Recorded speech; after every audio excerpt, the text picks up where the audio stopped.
గారు ఈ ప్రొఫెషన్‌లో రావడానికి ప్రధాన కారణం? నా కుటుంబంలో ఎవరు కూడా లీగల్ ప్రొఫెషన్ లేదు.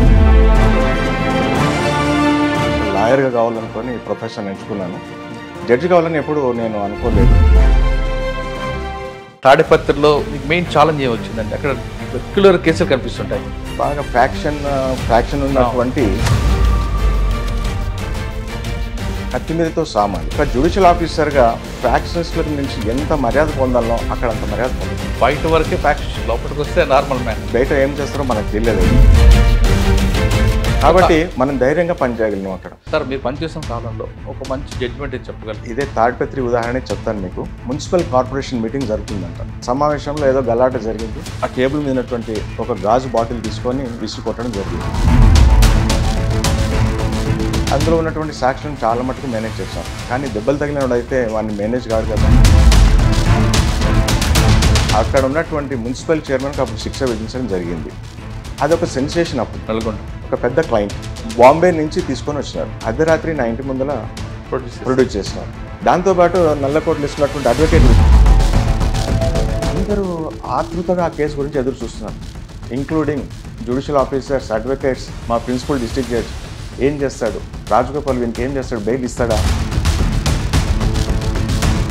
సార్ వీడు ఇంత ముదురు క్యాండిడేట్ సార్ వీడు. నా ముందరనే ఒక కేంద్ర మంత్రికి ఫోన్ చేసి మాట్లాడుతున్నాడు. అయినప్పుడు కూడా మనం చట్ట ప్రకారం మనం నడుచుకున్నాము. సార్, 120B ప్రూవ్ చేయడం ఇంపాసిబుల్ అంటారు. కానీ ఎందుకంటే ఖచ్చితంగా తీసుకొస్తుంటారు పోలీసు, ఇంకా వేరే సెక్షన్ పెట్టారు. సీసీ కెమెరాలు లేవు, లేదా రికార్డింగ్స్ లేవు. ఎట్లా ప్రూవ్ చేస్తారు? 302 ఉంటుంది, 201 ఉంటుంది. అంటే ప్రజల్లో నా వ్యవస్థ మీద నమ్మకాన్ని కోల్పోయే విధంగా కూడా సన్నివేశాలు కనిపిస్తుంది. ఏ వ్యవస్థ అయినా కూడా, ఏ డైరెక్టర్ కానీ, ఏ మనిషి కానీ ఒక వ్యవస్థని మీద నమ్మకం కోల్పోలేదు. వీధిలో ఇద్దరు గొడవ పడుతుంటే తెలుసుకుందాం, కోర్టులో తెలుసుకుందాం అంట. అంతేగాని నువ్వు ఇంకెక్కడో సినిమా థియేటర్లో తెలుసుకుందామా, లేకుంటే హోటల్లో తెలుసుకుందాం. ఆ వ్యవస్థ మీద నమ్మకం. మీరు చూస్తున్న కేసులు ప్రజలకు అవగాహన లేని కేసులు ఎలా? మన దేశంలో 140 కోట్ల మంది ప్రజలు. చట్టం ఏమనుకుంటుందంటే మనకు నిజంగా తెలియదు, ప్రజలకు తెలియదు, చదువుకున్న మేధాలకే తెలియదు. ఆ చట్టం ఎప్పుడైతే మనం ఫాలో కాలేమో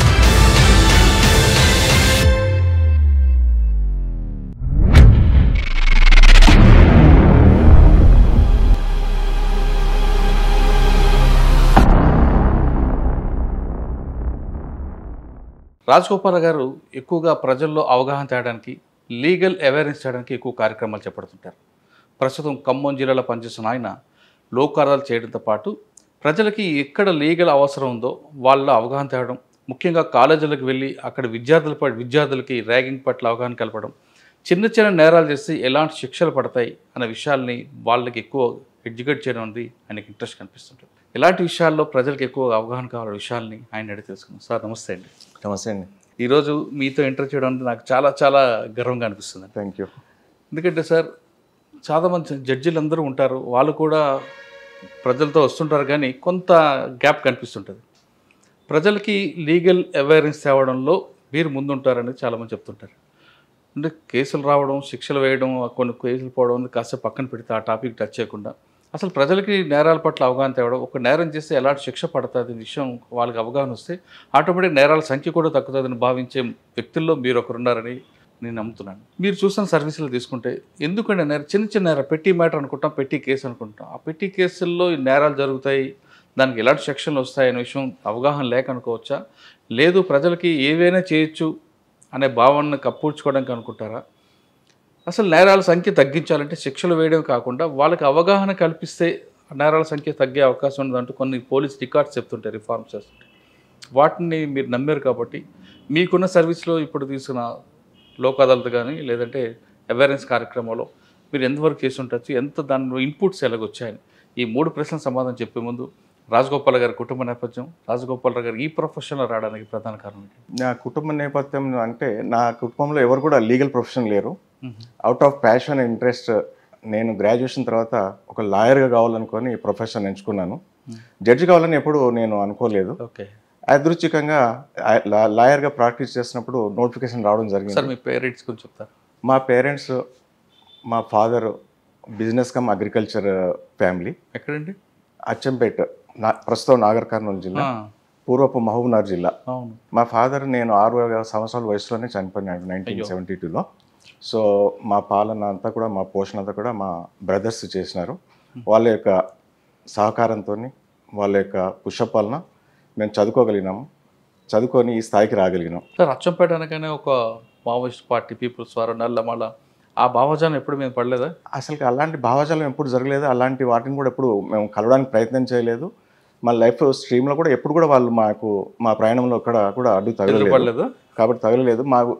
మా ఫోకస్ అంతా ఎప్పుడు కూడా చదువుకొని పైకి రావాలి, సొసైటీకి ఉపయోగపడాలి, మన ఫ్యామిలీకి ఉపయోగపడాలనే భావంతోనే చిన్నప్పటి నుంచి కష్టపడుతూ చదివినాం. తప్ప ఇతర ఇల్లీగల్ యాక్టివిటీస్ కానీ ఇతర ఏ యాక్టివిటీస్ వైపు కూడా మనకు చూడడానికి కానీ ఆలోచించడానికి కూడా అవకాశం లేదు, సమయం లేదు. ఇంటర్మీడియట్ వరకు అచ్చంపేట అండి? ఇంటర్మీడియట్ వరకు అచ్చంపేట, మొత్తం కూడా గవర్నమెంట్ స్కూల్, గవర్నమెంట్ కాలేజీలోనే చదువుకోవడం జరిగింది. తర్వాత డిగ్రీ నేను తర్వాత ఇంటర్మీడియట్ అయిపోయిన తర్వాత అచ్చంపేటలో హైదరాబాద్లో మస్టాప్ ట్యాంక్లో ఉన్న PG college of science Saifabad, దాంట్లో బీఎస్సీ గ్రాడ్యుయేషన్ చేయడం జరిగింది.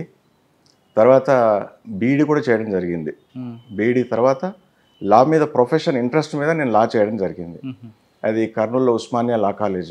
అంటే ఈ ప్రొఫెషన్ ఎందుకంటే మీకు అంత ప్యాషన్? అంటే ఈ న్యాయవాద వృత్తి అనేది it is a noble profession, independent profession.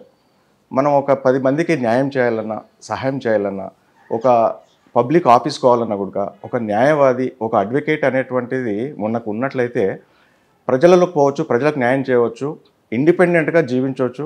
తర్వాత ఎలాంటి ఆఫీసర్ అయినా ఏ స్థాయిలో ఉన్నటువంటి అధికారిని కూడా మనం కలిసేటువంటి చొరబాటుతనము, అధికారము ఉంటుంది అనేటువంటి ఒక ఉద్దేశంతో సొసైటీకి ఏదో చేయాలి, ప్రజలకు ఏదో చేయాలి, ప్రజలకు న్యాయం జరగాలి, బాధితులు ఎవరు ఉంటే వాళ్ళకి సహాయపడాలనే ఉద్దేశంతో ఈ లీగల్ ప్రొఫెషన్ అనేది ఎంచుకోవడం జరిగింది. సార్ సాధారణంగా లీగల్ ప్రొఫెషన్ ఎంచుకున్న తర్వాత 3 రకాలుగా డివైడ్ అవుతుంటారండి. ఒకరు ప్రొఫెషనల్గా చూద్దామని మీరు చెప్తున్నట్లుగా పేదవారికి న్యాయం చేయాలని, కొంతమంది కమర్షియల్ అవుతారు, కొంతమంది సర్వీస్ మోటో తీసుకుంటారు. మూడిట్లో మీరేది తీసుకున్నారు? ముఖ్యంగా న్యాయవాద వృత్తికి రావడమే సర్వీస్ మోటో. సర్వీస్ మోటో ఉన్నంత మాత్రం తనకు కూడా మరి పోషణ కావాలి, తనకు కూడా ఖర్చులు రావాలి, దాంతోపాటు ఫీజులు తర్వాత అవన్నీ జరుగుతుంటాయి. అందుకని నేను న్యాయవాద వృత్తిలో ఎక్కువ కాలం నేను లేను. 92లో నేను ఎన్రోల్మెంట్ అయినాను, 1992 సెప్టెంబర్లో ఎన్రోల్మెంట్ అయినాను. తర్వాత 96లో first time municipal magistrate exam notification వచ్చింది. ఫస్ట్ అటెంప్ట్లోనే నాకు ఈ ఉద్యోగం రావడం జరిగింది. సో అప్పటి నుంచి మనం లీగల్ సర్వీస్లో, ఇది జ్యుడిషియల్ సర్వీస్లోనే కొనసాగుతున్నాం అన్నట్టు. సార్ ఫస్ట్ పోస్టింగ్ ఎక్కడండి? నాది ఫస్ట్ పోస్టింగ్ వచ్చి కరీంనగర్. అక్కడ ఒక 4 నెలలు మాత్రమే పనిచేయడం జరిగింది. తర్వాత ట్రైనింగ్, జ్యుడిషియల్ అకాడమీలో మాకు కంపల్సరీ ట్రైనింగ్ ఉంటుంది. ఒక 4 నెలలు ట్రైనింగ్ జరిగింది. 4 నెలలు ట్రైనింగ్ తర్వాత నేను again posted at Tadipatri, Anantapur జిల్లా. సార్ తెలంగాణ నుంచి రాయలసీమకు వెళ్ళాను. తాడిపత్రిలో మీకు మెయిన్ ఛాలెంజ్ ఏమొచ్చిందండి? అక్కడ రెగ్యులర్ కేసులు కనిపిస్తుంటాయి మీకు. మంచి క్వశ్చన్ అడిగారు. ఛాలెంజ్లు అక్కడ నేను ఫస్ట్ పోస్టింగ్, అక్కడ అందరు న్యాయవాదులంతా ఉద్దండులు. తర్వాత మీకు అందరికీ తెలుసు తాడిపత్రి, రాయలసీమ ఇవంతా కూడా బాగా ఫ్యాక్షన్ ఉన్నటువంటి ప్రాంతం అది. అక్కడ న్యాయవాదులు కూడా ఒక్కొక్క ఫ్యాక్షన్స్కి ఒక్కొక్క న్యాయవాది ఉంటాడు. అంటే చాలా బ్యాలెన్స్డ్గా పనిచేయాలి, కత్తి మీదతో సామాది.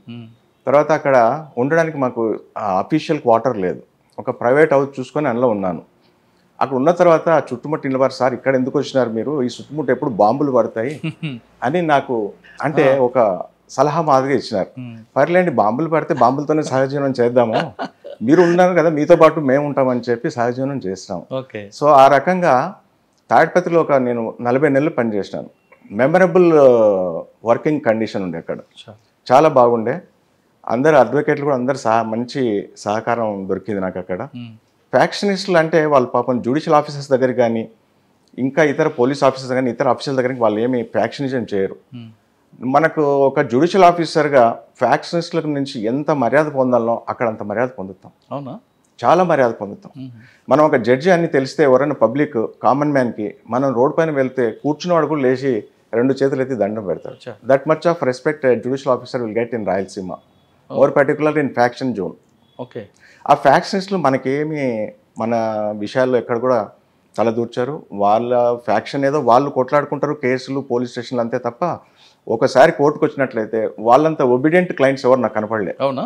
అదే షర్ట్ బటన్ పెట్టుకొని లోపలికి వస్తారు కదా. షర్ట్ బటన్ పెట్టుకొని లోపలికి రావడం కాకుండా వాళ్ళు అడ్వకేట్ని అడుగుతారు, జడ్జి గారు మూడు ఎట్లా ఉంది, అవునా, నేను ఇప్పుడు లోపలికి రావచ్చా, నేను వస్తే నాకు పరిస్థితి ఏంది, జడ్జి గారు నా మీద ఏమన్నా సీరియస్గా ఏమన్నా కామెంట్ చేస్తారా, లేదా నా మీద ఏమన్నా గుసగా ఉంటారా అనేటువంటి విచారణ చేసుకొని ఆ డోర్ నుంచి తొంగి తొంగి చూస్తూ కోర్టు హాల్లోకి వచ్చినటువంటి సందర్భాలు అనేకం చూశాను నేను. అంటే బయట వరకే ఫ్యాక్షనిస్ట్, లోపలికి వస్తే నార్మల్ మ్యాన్. బయటికి వస్తే ఫ్యాక్షనిస్టులు ఉండొచ్చు, బయట ఏం చేస్తారో మనకు తెలియదు. అది కోర్టులో మాత్రం చాలా సిన్సియర్గా ఒబీడియంట్గా అట్లాంటి ఫ్యాక్షనిజం ఇక్కడ ఏం చూపెట్టారు వాళ్ళు. కాబట్టి మనం ధైర్యంగా పనిచేయగలిగినాం అక్కడ. సార్ తాడిపత్రి కోర్టు ఆవరణ కానీ, తాడిపత్రి కానీ, అనంతపురం కానీ, కోర్టు ఆవరణలోనే మర్డర్లు, కోర్టు ఆవరణలోనే జరిగే సంఘటనలు చాలా చూసాం. మీకు ఎప్పుడైనా అటువంటి సంఘటన ఎదురైందా? కోర్టు ఆవరణలో నేను ఉన్నంత వరకు కూడా ఎప్పుడు కూడా ఎలాంటి క్రిమినల్ కేసులు జరగలేదు. కాకపోతే మంచి మంచి ఫ్యాక్షనిస్ట్ కేసులు అందరూ కూడా ఇప్పుడు ఏదైతే ఇక్కడ తాడిపత్రి ఏరియాలో ఉన్నటువంటి రాజకీయ నాయకులు ఉన్నారో వాళ్ళందరూ ఒకప్పుడు ఫ్యాక్షనిస్టులు ఉన్నారు, ఎమ్మెల్యేలు అయినారు, ఎమ్మెల్యేలు పోయి ఫ్యాక్షనిస్ట్ అని వాళ్ళందరూ కూడా కోర్టు ముద్దాయిలుగా కోర్టు గడప తొక్కిన వాళ్ళే.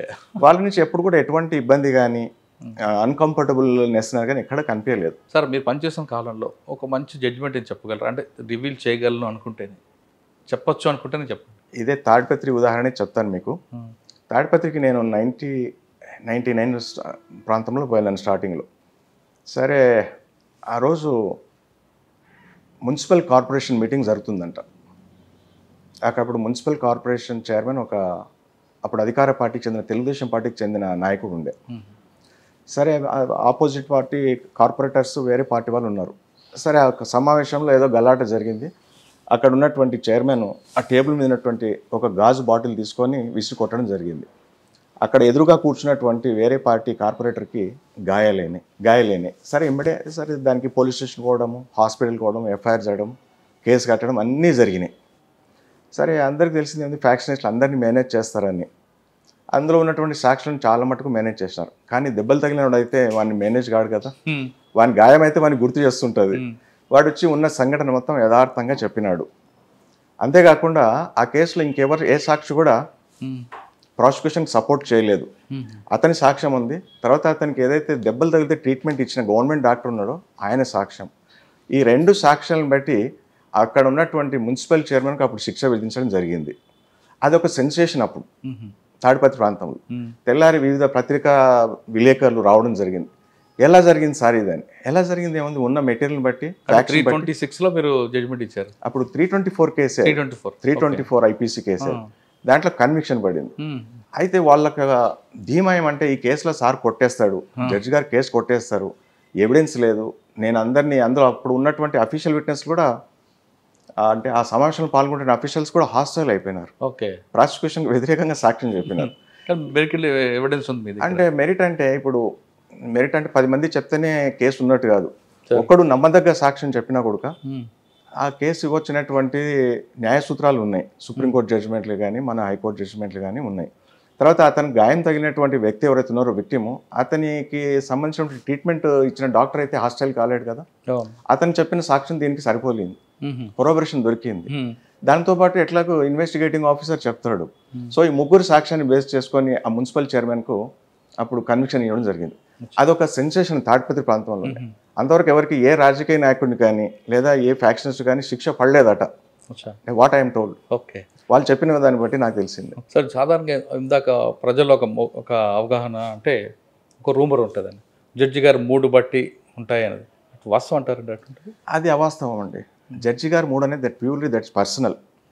ఒకసారి కేసు మెరిట్స్ మీద డిసైడ్ చేయాలనుకున్నప్పుడు అతను ధనికుడా, పేదవాడా, నా కులం వాడా, మీ కులం వాడా అనేది ఏవి కూడా జడ్జి దృష్టికి రావు. పేపర్ మీద ఉన్నటువంటి ప్లీడింగ్స్, దానికి సంబంధించిన సాక్ష్యాధారాలను బేస్ చేసుకొని ఆ సాక్ష్యాలు ఏదైతే కేసు మెటీరియల్ని బట్టి జడ్జిమెంట్ చెప్పడం జరుగుతుంది. కానీ మన పర్సనల్ అంటూ ఏది ఉండదు. అది ఒక అపోహ మాత్రమే. కానీ కొంతమంది అడ్వకేట్స్ జడ్జి గారు మూడు బాగాలేదు, రేపు మనం బెయిల్ వేద్దాం, లేదా జడ్జి గారు మూడు బాగాలేదు మధ్యాహ్నం వేద్దాం, లేదా జడ్జి గారు లీవ్లో ఉన్నారు మనం కొంతకాలం తర్వాత పోస్ట్పోన్ చేద్దామని కొంతమంది అడ్వకేట్స్ చెప్తుంటారు. అంటే సైకాలజీలో ఒక ప్రిన్సిపల్ ఉంది, డిఫెన్స్ మెకానిజం అంటాం. మనం సాధించలేంది లేదా మనకు దొరికినప్పుడు దాన్ని డిఫెన్స్ మెకానిజం కింద పడేస్తాం. నా తప్పు కాదు ఇది, ఎదుటివాని తప్పు అనేటువంటిది చిత్రీకరిస్తాం. ఇప్పుడు జడ్జి గారి మూడు ఎట్లా ఉన్నా అనేది ఎవరికి చెప్పలేరు. ఇది మూడుతో సంబంధం లేదు. మన యొక్క కేసు స్ట్రాంగ్ ఉండి మనం ప్రజెంటేషన్ చేయాల్సిన బాధ్యతని ఒక అడ్వకేట్గా కానీ ఒక కక్షిదారు కానీ ఉంటుంది. అంతే తప్ప పర్సనల్గా ఇంతకుముందుకు మనం అనుకున్నట్టుగా జడ్జి యొక్క మూడుని బట్టి కానీ, జడ్జి యొక్క ఫైనాన్షియల్ బ్యాక్గ్రౌండ్ బట్టి కానీ, జడ్జి యొక్క పుట్టి పెరిగిన వాతావరణం గురించి కూడా ఇక్కడ కూడా దాని ప్రభావం అనేటువంటిది ఉండదు. కేసు మెరిట్స్ బట్టి నడుస్తుంటాయి. కేసు ప్యూర్లీ 100% మెరిట్ని బట్టే ఆ తీర్పు అనేది రావడం జరుగుతుంది. సార్ తాడిపత్రి తర్వాత అండి? తాడిపత్రి తర్వాత నేను సిటీ సివిల్ కోర్టు హైదరాబాద్కి రావడం జరిగింది. ఇక్కడ అంత కంప్లీట్గా డిఫరెన్స్ కనిపిస్తుందా మీకు? ఇక్కడంతా సివిల్ చేశాను నేను. సిటీ సివిల్ కోర్టు సికింద్రాబాద్ హైదరాబాద్కి వచ్చాను ఫస్ట్. అక్కడ ఒక 4 నెలలు చేశాను. తర్వాత నాకు అక్కడ రెసిడెన్షియల్ అప్పుడు సికింద్రాబాద్ క్వార్టర్స్లో ఉండేది, అఫీషియల్ క్వార్టర్స్. సార్ నాకు ఇది దూరం అవుతుందని నా ఆరోగ్య రీత్యా అప్పుడు నాకు సర్జరీ అయింది సార్. దాని నుంచి హైకోర్టు వారిని రిక్వెస్ట్ చేస్తే నా రిక్వెస్ట్ కన్సిడర్ చేసి Secunderabad city civil court transfer చేస్తారు. అక్కడ ఒక 4 సంవత్సరాలు పనిచేసినాను, 2002 to 2006. అది మొత్తం కూడా ప్యూర్లీ సివిల్ కేసెస్ అక్కడ. సార్ తాడిపత్రిలో పనిచేస్తున్నప్పుడు మీరు చెప్తున్నట్లుగా ఒక ఫ్యాక్షనిస్ట్ కాదు, పబ్లిక్ కూడా ఒక జడ్జి గారు అనగానే నిల్చొని నమస్తా పెట్టే రోజులు చూశారు. కానీ ఇక్కడ అర్బన్ కల్చర్ వచ్చేసరికి జడ్జి ఎవరా, అడ్వకేట్ ఎవరా, పీపీలు కానీ ఎవరు పట్టించుకోరు. అది ఒకంతా వాస్తవం. అర్బన్ అంటే ముఖ్యంగా మెట్రోపాలిటన్ సిటీస్ అయినటువంటి హైదరాబాద్, సికింద్రాబాద్లో మీరు అన్నట్టుగా ఉంటుంది. అది తెలిసిన వాళ్ళకు అంటే అక్కడ జడ్జి అని సామాన్యంగా అందరికి తెలియదు. జడ్జి కూడా అందరి లేకనే ఒక మనిషి. జడ్జి కానీ ఆ పోస్ట్కి మనం వాల్యూ ఇవ్వాలి కదా. వాల్యూ ఇవ్వాలి, కానీ ఇక్కడ ఇవ్వరు కదా. అంటే తెలియని వాళ్ళ దగ్గర ఎక్స్పెక్ట్ చేయడం కూడా పొరపాటు. ఎవరవనండి ఆ సీట్కి అయితే మనం రెస్పెక్ట్ ఇవ్వాల్సింది. సీట్కి రెస్పెక్ట్ ఇవ్వాల్సింది. ఎవరైనా సీట్కి రెస్పెక్ట్ ఇవ్వాలి. అక్కడ వ్యక్తికి కాదు రెస్పెక్ట్ ఇచ్చింది, ఆ చైర్కి మనం రెస్పెక్ట్ ఇస్తాం, ఆ క్రౌన్ చైర్కి రెస్పెక్ట్ ఇస్తాం.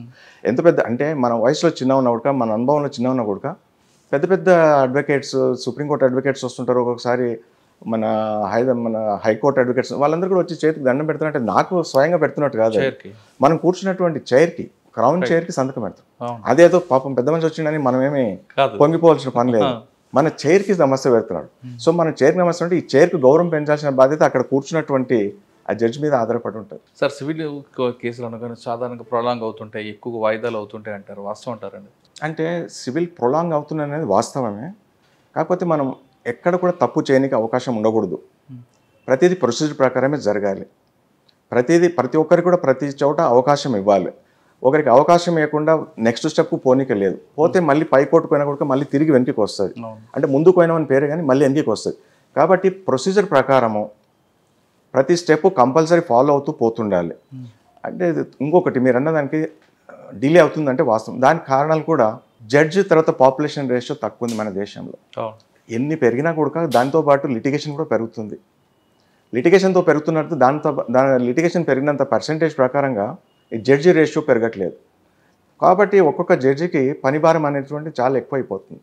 సో ఎంత చేయాలనో అంతకంటే ఆప్టిమం చేసినా కూడా మనం ఇంకా పెండెన్స్ అనేది పెరుగుతుంది కానీ తరుగుతలేదు. ఈ మధ్యకాలంలో హైకోర్టు తర్వాత మన సుప్రీంకోర్టు వాళ్ళు తీసుకున్న చర్యలను బట్టి పాత కేసులన్నిటి కూడా ఓ రకంగా కడిగేయడం జరుగుతుంది. అంటే స్పీడప్ చేసి ఇట్లు న్యాయవాదులకు అవగాహన కలిగిస్తూ, కక్షిదారులకు కూడా అవగాహన కలిగిస్తూ, ఇది పాత కేసు, మీకు వాయిదాలు దొరకవు, మీరు ఖచ్చితంగా చేయాల్సినటువంటి ఒక పట్టుదలతోనే అందరూ ఈరోజు న్యాయమూర్తులు పనిచేస్తున్నారు. దాని నుంచి మంచి ఫలితాలు కూడా కనిపిస్తున్నాయి. సార్ అదేవిధంగా మీరు చెప్తున్నట్లు రేషియోతో పాటు ఇన్ఫ్రాస్ట్రక్చర్ కూడా చాలా తక్కువ అనిపిస్తుంటుంది, వాస్తవం అంటారు? ఇన్ఫ్రాస్ట్రక్చరు మీరు అన్నట్టు వాస్తవమే. మనకు హైదరాబాద్ లాంటి సిటీస్లో కోర్టు ఇన్ఫ్రాస్ట్రక్చర్ బాగుంది, అయినా ఇంకా బాగుపడాలి. కక్షిదారులకు సరైనటువంటి కూర్చోనికి ప్రదేశం లేదు, వాళ్ళకి తాగడానికి మంచినీటి వసతి లేదు, నీడ లేదు, చిన్నపిల్ల తల్లులు వచ్చి వాళ్ళు కూర్చొని బేబీ ఫీడింగ్ ఇవ్వడానికి వసతులు. అయినప్పటికీ కూడా మన హైకోర్టు వారు చాలా మటుకు మంచి సౌకర్యాలు ఏర్పాటు చేయడానికి ప్రయత్నం చేస్తున్నారు. కక్షిదారులకే కానీ, న్యాయవాదులకే కానీ, ఇక్కడ పనిచేసేటువంటి సిబ్బంది కానీ ఎట్లాంటి ఇబ్బందులు కలగకుండా ఇన్ఫ్రాస్ట్రక్చర్ డెవలప్మెంట్ చేయాలని ప్రతి సంవత్సరం ఏదో ఒక డెవలప్మెంట్ యాక్టివిటీ చేస్తూనే ఉన్నారు. సార్ ఒక దేశం అభివృద్ధి చెందాలంటే, ఆ దేశాన్ని మనం డెవలప్మెంట్ కంట్రీగా చూడాలంటే ఆ దేశంలోని కన్వర్షన్ రేట్ని ఎక్కువగా బేస్ చేసుకొని చూపిస్తుంటారు. కానీ మన దగ్గరకు వచ్చేసరికి ఆ ప్రాబ్లం ఎక్కడో కరెక్ట్. మన దగ్గర కన్విక్షన్ రేట్ అనేది తక్కువ ఉంది. దానికి చాలా కారణాలు ఉన్నాయి. కర్ణుని చావుకు చాలా కారణాలు అని చెప్తాం కదా. మీరు అన్నట్టు ఫస్ట్ ఒక డిలే ఒకటి. ఇప్పుడు ఉదాహరణకు ఒక కేసు చెప్తాను. ఇప్పుడు ఏదైనా కేసులో ఇద్దరు వ్యక్తులు కొట్లాడుకున్నట్టయితే ఈ రోజు ఉన్నంత వేడి, ఈ రోజు ఉన్నటువంటి ఆవేశము ఎఫ్ఐఆర్ వరకు అయితే ఉండదు. ఎఫ్ఐఆర్ అయిన తర్వాత ఛార్జ్షీట్ వరకు ఉంటే ఉండదు. ఛార్జ్షీట్ అయిన తర్వాత కోర్టులో సాక్ష్యం చెప్పే వరకు ఉండదు. అంటే దాని గ్రావిటీ అనేది తగ్గిపోతుంది. దాంతోపాటు బయట ఇంకా కాంప్రమైజ్ చేసుకోవడమే కానీ, లేదా అదర్ ఇన్ఫ్లుయెన్స్ చేయడమే కానీ, ఎన్నో రకాల కారణాల వలన కేసులు వీగిపోతుంటాయి. ఎప్పుడైతే కేసులో బలమైన సాక్ష్యాలు ఉంటాయో అప్పుడు ఆ కేసులో మాత్రం శిక్ష అనేది తప్పకుండా పడుతుంది. ఇంతకుముందుకు నేను చెప్పిన ఉదాహరణ మీకు అది మంచి కేసు, అది తాడిపత్రి కేసు. అంటే అందులో చాలామంది సాక్షులు ప్రాసిక్యూషన్కి వ్యతిరేకంగా సాక్ష్యం చెప్పినప్పటికీ కూడా అందులో ఉన్నట్టు కొంత సాక్ష్యం అయినా కూడా ఏదైతే ఉందో నాణ్యమైన సాక్ష్యము దాన్ని తీసుకొని కన్విక్షన్ చేయడం జరిగింది. ఓకే సార్, సికింద్రాబాద్ కోర్టు తర్వాత అండి? సికింద్రాబాద్ తర్వాత నేను నల్గొండ జూనియర్ సివిల్ జడ్జ్గా రావడం జరిగింది. అక్కడ ఒక 3 ఏళ్ళు పనిచేశాను. అక్కడి నుంచి మళ్ళీ జహీరాబాద్కి వెళ్ళాను. సార్ అక్కడ మీకు మెమరబుల్ ఏముందండి నల్గొండ? నల్గొండలో కూడా మెమరబుల్ ఉన్నాయి, ఎందుకుండవు, ఎక్కడైనా ప్రతి చోట ఉంటాయి. ఒకసారి మధ్యరాత్రి ఒక నోటోరియస్ అని చెప్పలేను నేను, ఒక పెద్ద క్లయింట్ బాంబే నుంచి తీసుకొని వచ్చినారు. అది దాని కేసు పూర్వాపరాలు అంటే ఏదో పరుపులు అమ్మేవాళ్ళంట. అది ఆ పరుపులు వేసుకొని పడుకుంటే మన బ్యాక్ పెయిన్ కానీ బాడీ పెయిన్స్ పోతాయి అనేటువంటి నమ్మి ప్రజలకి అత్యధికమైనటువంటి డబ్బుకి ఆ పరుపులు అంటగట్టారు. రైట్, గుర్తొచ్చిందా? సో దాంట్లో ఒక ప్రధానమైనటువంటి ముద్దాయి is resident of Mumbai. So అప్పుడు ఆ కేసు జరిగినప్పుడు అక్కడ ఇప్పుడు మన సజ్జనార్ గారు ఉండేది ఎస్పీగా నల్గొండలో. సరే, ఆయన పీరియడ్లో వాడిని అరెస్ట్ చేయలేకపోయినారు. తర్వాత కేసు పెండింగ్ ఉంది, ఎన్బిడబ్ల్యూ ఉంది. అదే మల్టీ లెవెల్ మార్కెటింగ్ ఎగ్జాక్ట్లీ. ఆ పరుపులు ఏదో అమ్మడం అంటారు, మ్యాగ్నెటిక్ బెడ్స్ అని పెట్టారు కదా, మ్యాగ్నెటిక్ బెడ్స్ అని. అది చాలా పెద్ద స్కామ్ గురించి నేను మాట్లాడాను. ఆ వ్యక్తి చాలా పెద్ద మనిషి. సరే, సజ్జనార్ గారు సిఐడిలో ఉన్నారు అప్పుడు. సరే, ఎట్లయితే ఆ వారెంట్ ఎగ్జిక్యూట్ చేయాలని ఉద్దేశించుకొని టీం పంపించి, అంతకంటే ముందు కూడా ఎన్నో ప్రయత్నాలు జరిగినాయి అతన్ని అరెస్ట్ చేసి వారెంట్ మీద అరెస్ట్ చేసి తీసుకురావాలని. ఆ ప్రయత్నాలన్నీ కూడా సక్సెస్ కాలేదు. అల్టిమేట్గా పోలీసు వాళ్ళు సక్సెస్ అయినారు. అతను తీసుకొచ్చి అర్ధరాత్రి నా ఇంటి ముందర ప్రొడ్యూస్ చేసినారు. పోలీసు వాళ్ళు డోర్ కొడితే నేను లేచి వచ్చినాను. ఇంటి చుట్టుముట్టు క్రౌడ్.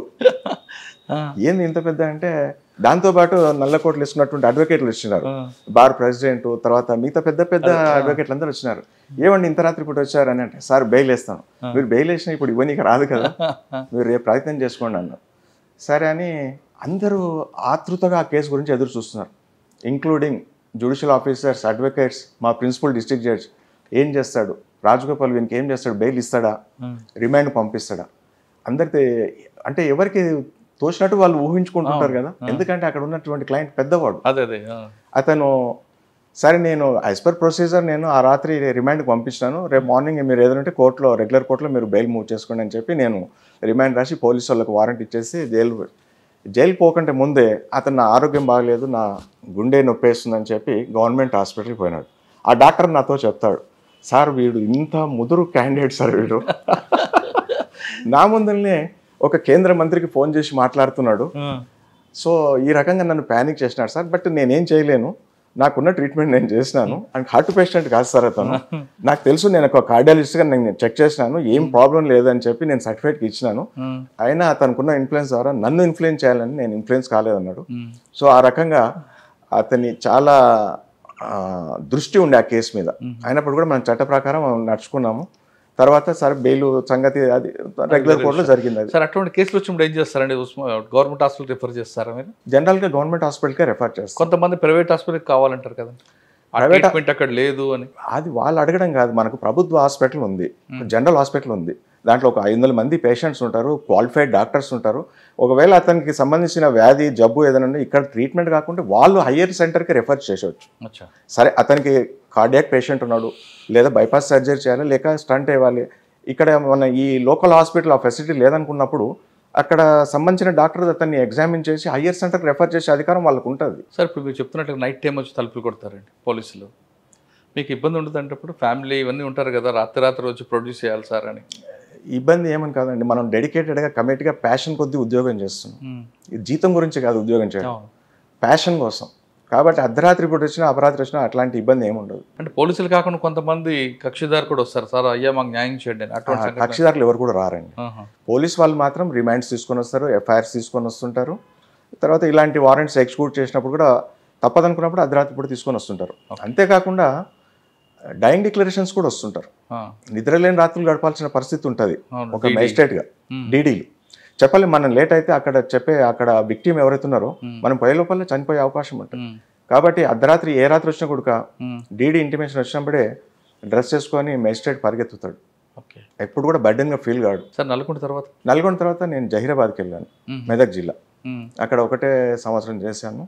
తర్వాత అక్కడి నుంచి ప్రమోషన్ మీద మేడ్చల్కి వచ్చాను, సీనియర్ సివిల్ జడ్జి. సార్ జహీరాబాద్లో కూడా మీకు చాలా మంచి కేసులు ఉంటాయండి. అక్కడ పక్కన కుటుంబా కానీ చాలా కేసులు ఉంటాయి, టిక్కర్ కేసులు ఎదురుపడ్డాయి ఎప్పుడైనా? అన్ని కోర్టుల మాదిరిగా అక్కడ ఉన్నాయి. కాకపోతే అంత ప్రత్యేకంగా గుడంబ కేసులన్నీ అక్కడే కాదు, ప్రతి చోట ఉన్నాయి. అంటే పక్కన బార్డర్ ఉంది కాబట్టి ఆ కేసులు ఏం లేవు. అంటే అక్కడ కొంచెం గంజాయి కేసులు ఉండేది. ఆ నారాయణ్ ఖేడ్, ఆ కర్ణాటక బార్డర్, కర్ణాటక మహారాష్ట్ర బార్డర్ వస్తుంది, అవును. అక్కడ కొద్దిగా గంజాయి కేసులు ఉండేది. పక్కా. అక్కడ ఒక విచిత్రం ఏమంటే మనకు దో ఇట్ ఈజ్ ఇన్ అప్పుడు ఆంధ్రప్రదేశ్, ఇప్పుడు తెలంగాణ అనుకోండి, అక్కడ అన్ని పహానీలు కొన్ని కన్నడలు ఉంటాయి, కొన్ని మరాఠాలో ఉంటాయి. అదొక డిఫరెంట్ ఎక్స్పీరియన్స్ అది. ఎందుకంటే బార్డర్ స్టేట్ కాబట్టి, అక్కడ బార్డర్ డిస్ట్రిక్ట్ కాబట్టి, కర్ణాటక మహారాష్ట్ర కూడా, ఆ పహానీలు అవన్నీ కూడా కొన్ని రెవెన్యూ డాక్యుమెంట్స్ కొన్ని కన్నడలో ఉండేది, కొన్ని మరాఠాలో ఉండేది. సో మనకు కన్నడ మరాఠా రాదు కదా, మరి అక్కడ ఉన్నటువంటి న్యాయవాదులకు వస్తుంది, వాళ్ళ యొక్క సాయం తీసుకొని వాటిని మళ్ళీ తర్జుమా చేయించుకొని తెలుగులోకి ఆ రకంగా కేసులు నడిపించుకునేది. ఇక్కడ ప్రొఫెషన్ మీద ట్రాన్స్ఫర్, ప్రమోషన్ వచ్చి మీరు మేడ్చల్ వచ్చారు. ప్రమోషన్ వచ్చి మేడ్చల్కి వచ్చాను as a senior civil judge. Okay. Medchal ఏంటి సార్ అక్కడ కల్చర్, క్రైమ్ కల్చర్? ఎక్కువ సివిల్ డిస్ప్యూట్స్ ఉంటాయి అక్కడ, ల్యాండ్ డిస్ప్యూట్స్ ఉంటాయి. అది మేడ్చల్ అనేది ల్యాండ్ డిస్ప్యూట్స్ ఎక్కువ ఉండేది అప్పుడు. అప్పుడప్పుడే అక్కడ కొత్తగా ఫాస్ట్ ట్రాక్ కోర్టు ఏర్పడింది. అంతకంటే ముందు ఇవన్నీ కూడా రంగారెడ్డి, మన ఎల్బీ నగర్లో ఉంటే రంగారెడ్డి కోర్టులో ఉండేది. అప్పుడు అక్కడ ఫాస్ట్ ట్రాక్ కోర్టులో ఏర్పాటు చేసినారు సీనియర్ సివిల్ జడ్జ్ క్యాడర్లో. ఇక్కడ నుంచి కూడా అన్ని అక్కడికి కొత్తగా ట్రాన్స్ఫర్ అయినాయి. అన్ని కూడా ఎక్కువ అక్కడ ల్యాండ్కు డిస్ప్యూట్కి సంబంధించిన కేసులే ఉండేదన్న. అందులో ఏమైనా గుర్తుందండి? గుర్తుంటే కానీ ల్యాండ్ డిస్ప్యూట్స్. ఓకే. మేడ్చల్ తర్వాత నేను మళ్ళీ మన హైదరాబాద్ సిటీ సివిల్ కోర్టు రావడం జరిగింది. అక్కడ సెకండ్ సీనియర్ సివిల్ జడ్జ్గా చేయడం జరిగింది. 2010 డిసెంబర్ నుంచి 2015 ఏప్రిల్ వరకు జరిగింది. 5 years. 4 years. అప్పుడు ఆ టైంలో, ఆ పీరియడ్లో మీకు గుర్తున్న కేసు ఉందా? మంచి కేసు అంటే మీకు కొన్ని రిటైనింగ్ ఉన్నా సరే కొన్ని హార్ట్కి టచ్ అయి ఉంటాయి కదా. అక్కడ చెప్పాలనుకుంటే ఒక సినీ నిర్మాత, మీకు చెప్పపోయిన చెప్తాలండి. అయితే అతను కొంతమందికి బాకీ పడి అప్పు చేసినాడు, అప్పు తీర్చలేదు. కేసు అతను అప్పు ఇచ్చినవాడు, మరి కేసు సివిల్ సూట్ ఫైల్ చేసినాడు, కేసు డిగ్రీ అయింది అతని ఫేవర్లో. అయినప్పటికీ కూడా డబ్బులు కట్టలేదు. అతనికి ఇవ్వాల్సిన డిక్రిటల్ అమౌంట్ ఏదైతే మనం డిగ్రీ అంటాం దాన్ని, ఆ డిక్రిటల్ అమౌంట్ ఇవ్వలేదు. ఇవ్వకుంటే మార్గం ఏంది, అతన్ని అరెస్ట్ చేయమని 4 కేసులు ఉన్నాయి. 4 కేసులు అతన్ని అరెస్ట్ చేయమని 4 ఈపీలు వేసినాడు. ఈపీ అంటే ఎగ్జిక్యూషన్ పిటిషన్, అంటే డిగ్రీని అమలు చేయమని. సో అప్పుడు ఆయన దొరకడం కష్టం. మొత్తం మీద అతి కష్టం మీద దాన్ని ఎంక్వైరీ చేసి ఆయనకు నోటీస్ సర్వ్ చేయడం జరిగింది. నోటీస్ ఇచ్చినా కూడా కోర్టుకు రాలేదు. ఆయనకున్న ప్రాబ్లమ్స్ ఏంటో మనకు తెలియదు. సరే, మరి డిగ్రీ హోల్డర్కి అయితే మనం న్యాయం చేయాలి కదా. డిగ్రీ హోల్డర్ యొక్క పిటిషన్ మీద మరి పోలీస్ ఎయిడ్ ఇవ్వడం జరిగింది. పోలీస్ ఎయిడ్తోనే అతన్ని అరెస్ట్ చేసి తీసుకురావడం జరిగింది.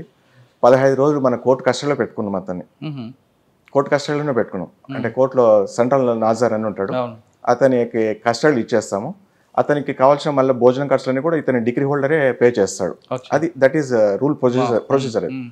ఆ రకంగా 15 రోజులు ఉంచుకొని 15 లోపల 4 కేసులు ఎంక్వైరీ చేసి ఇతను నిజంగానే డబ్బులు ఉండి కూడా డిగ్రీ హోల్డర్కు అవాయిడ్ చేస్తున్నాడు, ఇంటెన్షన్గా ఉద్దేశపూర్వకంగా డబ్బులు కడతలేడని కోర్టు నిర్ధారణకు వచ్చింది. అతని సివిల్ జైలుకి పంపించాం, సివిల్ ఇంప్రిజన్మెంట్కి పంపించాం, చంచల్గూడ జైలుకి పంపించాం. దాని మీద అతను హైకోర్టుకు అప్పీల్ చేసుకున్నాడు. హైకోర్టు కూడా నేను ఇచ్చిన ఆర్డర్ను సమర్థిస్తూ తీర్పు చెప్పింది అన్నట్టు. సూపర్, చాలా సాటిస్ఫాక్షన్. అట్లాంటి మామూలుగా సివిల్ కేసులో అరెస్టు, జైలుకి పంపడం చాలా అరుదు. ఎందుకంటే అంతవరకు వచ్చే వరకు ఏదో రాజీ చేసుకోవడము, లేదా డిగ్రీల amount degree holder JDR compromise కావడము, డిగ్రీ కంటే తక్కువ అమౌంట్ ఇచ్చడం, ఏదో ఒకటి జరిగిపోతుంది. అందులో ఆ కేసులో మాత్రం ఆయన ఎలాంటి రాజీ చేసుకోలేదు. చట్ట ప్రకారము మరి విచారణ జరిగింది. ఆయన యొక్క తప్పు అనేది తెలిసింది. అక్కడ డబ్బులుండి కూడా డిగ్రీ హోల్డర్కు ఇంటెన్షనల్గా అవాయిడ్ చేస్తామని తెలిసింది కాబట్టి అతన్ని సివిల్ ఇంప్రిజన్మెంట్ జరిగింది. అతను కంప్లీట్గా మనం ఏదైతే సివిల్ ఇంప్రిజన్మెంట్ అంత పీరియడ్ కూడా అతను జైల్లో గడపాల్సిన పరిస్థితి ఏర్పడింది. కానీ డబ్బులు వచ్చాయండి ఆయనకి? డబ్బులు వచ్చినాయా రాలేదని కాదు, అతను అరెస్ట్ అడిగినాడు.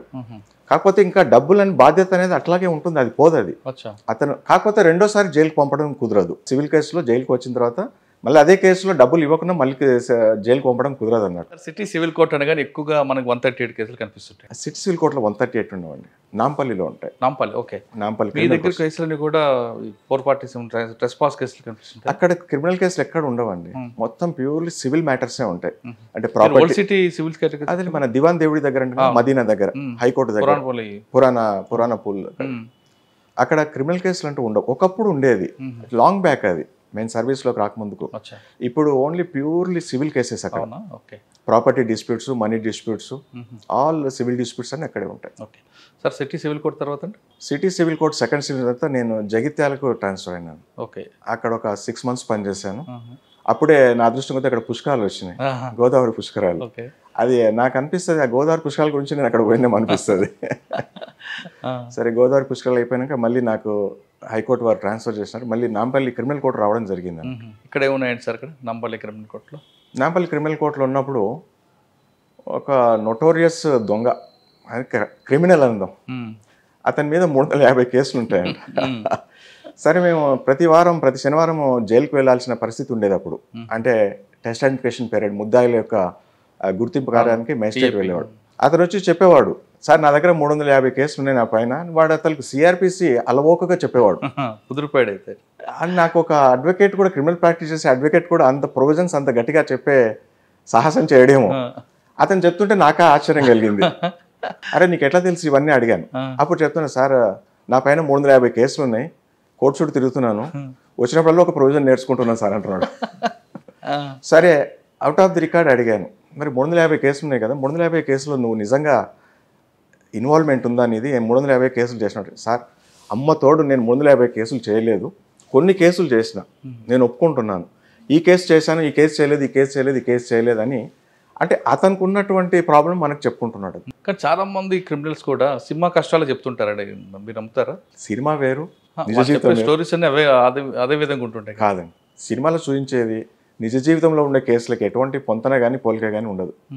సినిమాలో జరిగేటువంటి కోర్టు ప్రొసీడింగ్స్ కూడా మనకు నిజానికి చాలా, వాస్తవానికి చాలా దూరంగా ఆర్డర్ అని అరుస్తుంటారు కదా కోర్టులో. సినిమాలో ఎవరే కానీ సినిమా కోర్టు సీన్ చూసి మన రియల్ కోర్టులు చూస్తే ఇదేంది ఇంత బోర్గా ఉంది కోర్టు అనుకుంటారు. సో రియల్ కోర్టుకి సినిమా కోర్టుకి చాలా తేడా ఉంటుంది. అక్కడ ప్రేక్షకులను ఆకట్టుకోవాలనే ఉద్దేశంతోనే అక్కడ డైరెక్టర్, నిర్మాత కొన్ని సన్నివేశాలు క్రియేట్ చేస్తాడు. కానీ న్యాయ వ్యవస్థ మీద నమ్మకాన్ని కోల్పోయే విధంగా కూడా కొన్ని సీన్లు క్రియేట్ అవుతుంటాయి కదా, అప్పుడు కోర్టు ఏం జోక్యం చేసుకోదు.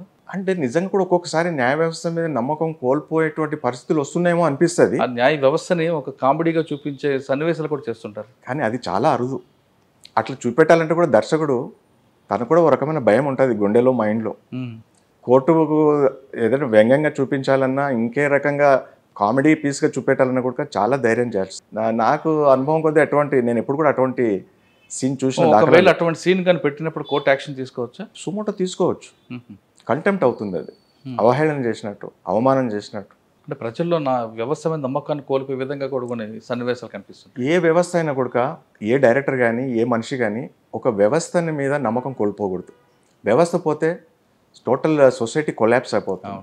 ఇప్పుడు నాకు న్యాయ వ్యవస్థ మీద నమ్మకం ఉంది కాబట్టి ప్రతి ఒక్కరు ఈరోజు న్యాయ వ్యవస్థను తలుపు తడుతున్నారు. మీరు చూడండి, ఎక్కడ మనం వీధిలో ఇద్దరు గొడవ పడుతుంటే తెలుసుకుందాం, కోర్టులో తెలుసుకుందాం అంటాం. అంతేగాని నువ్వు ఇంకెక్కడో సినిమా థియేటర్లో తెలుసుకుందామా, లేకుంటే హోటల్లో తెలుసుకుందాం అన్నారు. కోర్టులో తెలుసుకుందాం. నీ సంగతి ఏంటంటే కోర్టు మీద ఉన్నటువంటి పబ్లిక్ ఉన్నటువంటి నమ్మకం, అది ఆ వ్యవస్థ మీద ఉన్న నమ్మకం. అవునండి. దానికి ఆ వ్యవస్థని వీళ్ళు సినిమా వాళ్ళు డబ్బుల కోసం రకరకాలుగా మారుస్తుంటారు కదండి. అటువంటి సన్నివేశాలు చూసినప్పుడు మీకు ఏమనిపిస్తుంటుంది? అలాంటి సన్నివేశాలు నేను ఇంతవరకు ఎప్పుడు చూడలేదు. కోర్టును కించపరిచినట్టు కానీ, కోర్టును వ్యంగ్యంగా ఒక పొజిషన్లో బెంచ్ మీద కూర్చొని జడ్జి గారిని ఒక కామెడీగా చూపించడం కొన్ని సన్నివేశాలు కనిపిస్తుంటాయి. అది అలా ఎవరు చేసినా తప్ప అది. ఎందుకంటే ఒక జడ్జి ఆ సీట్లో కూర్చోవడం చాలా బాధ్యతాయుతంగా వ్యవహరించాల్సింది ఉంటుంది. ఒక బాధ్యతగా ఉన్నటువంటి వ్యక్తిని అట్లా వ్యంగ్యంగా చూపించడం చాలా పొరపాటు. ఎందుకంటే అది పబ్లిక్ కోర్ట్. అది మనము కోర్టు అనేది పబ్లిక్ కోర్ట్, అది ఎవరికైనా యాక్సెసిబిలిటీ ఉంటుంది. ఇట్లా న్యాయవాదులు వస్తుంటారు, తర్వాత కక్షిదారులు వస్తుంటారు, కేసు ఏం జరుగుతుంది ఎవరికైనా యాక్సెసిబుల్ ఉంటుంది. అక్కడ ఉన్నటువంటి ఒక న్యాయమూర్తి ఏదైతే ఉన్నాడో అక్కడ సెంటర్ ఆఫ్ ది అట్రాక్షన్ ఆ కోర్టులో. ప్రతి ఒక్కరు న్యాయమూర్తి దిక్కే చూస్తుంటారు. కాబట్టి న్యాయమూర్తి కూడా చాలా హుందాగా తన పనిని నిర్వర్తిస్తూ ఆ కేసులు అనేటువంటిది తీర్పులు చెప్పడం జరుగుతుంది. అంతేకాక ఏ డైరెక్టర్ కానీ ఎవరు కూడా అక్కడ ఒక కామెడీ పీస్గా చూడాల్సిన అవసరం లేదు, చూడడానికి అవకాశం కూడా లేదు. సార్, న్యాయమూర్తి అనగానే సమాజంలో ఎవరికైనా సరే ఒక గౌరవం, మర్యాద కనిపిస్తుంటుంది. కొంతమంది న్యాయమూర్తులు బెంచ్ మీద ఉన్నప్పుడు సిన్సియర్గా ఉండి వాళ్ళ ప్రైవేట్ లైఫ్లో రకరకాలుగా కొన్ని ఇష్యూస్ కనిపిస్తుంటారు. అంటే బెంచ్ మీద ఉన్నంత వరకే ప్రొఫెషనల్, తర్వాత కాకూడదా? లేదంటే వాళ్ళ ప్రైవేట్ లైఫ్కి ఏమైనా భంగం కలుగుతుందని ఈ విధంగా తయారవుతుంది? Judge for 24 hours. కానీ ఒక జడ్జి కోర్టులో ఉన్నంత వరకే నేను హుందాగా ఉండాలి, కోర్టు 10:30 నుంచి 5:30 దాటిపోయిందంటే నా ఇష్టం ఉన్నట్టు ప్రవర్తించడానికి వీలు లేదు. అతను ఒక గుడికి పోయినా, ఒక బడికి పోయినా, ఒక సినిమాకి పోయినా, ఒక పిక్నిక్ పోయినా, విహారయాత్ర కన్నా తను జడ్జ్ అనేటువంటి మర్చిపోకూడదు. జడ్జి కని హుందాగా వ్యవహరించాలి. మనకు అది కోడ్ ఆఫ్ కండక్ట్ అదే చెప్తుంది అది. కానీ మీరు బయటకు వచ్చిన తర్వాత ఒక సమాజం మిమ్మల్ని అబ్జర్వ్ చేస్తుంది అనే విషయాన్ని మీరు ఎప్పుడు దృష్టిలో పెట్టుకోవాలంటారు? సమాజం అబ్జర్వ్ చేసినా చేయకున్నా కూడా ప్రపంచం అంతా నన్నే చూస్తుంది కాబట్టి నేను సక్రమంగా ఉండాలి, నా బిహేవియర్ కరెక్ట్ ఉండాలి. ఇది పబ్లిక్ కోర్ట్ అని ఎట్లయితే మనం ఉంటామో అటెన్షన్గా అదే రకంగా అదే ప్రవర్తనతో పలగాలి. అప్పుడే జడ్జి.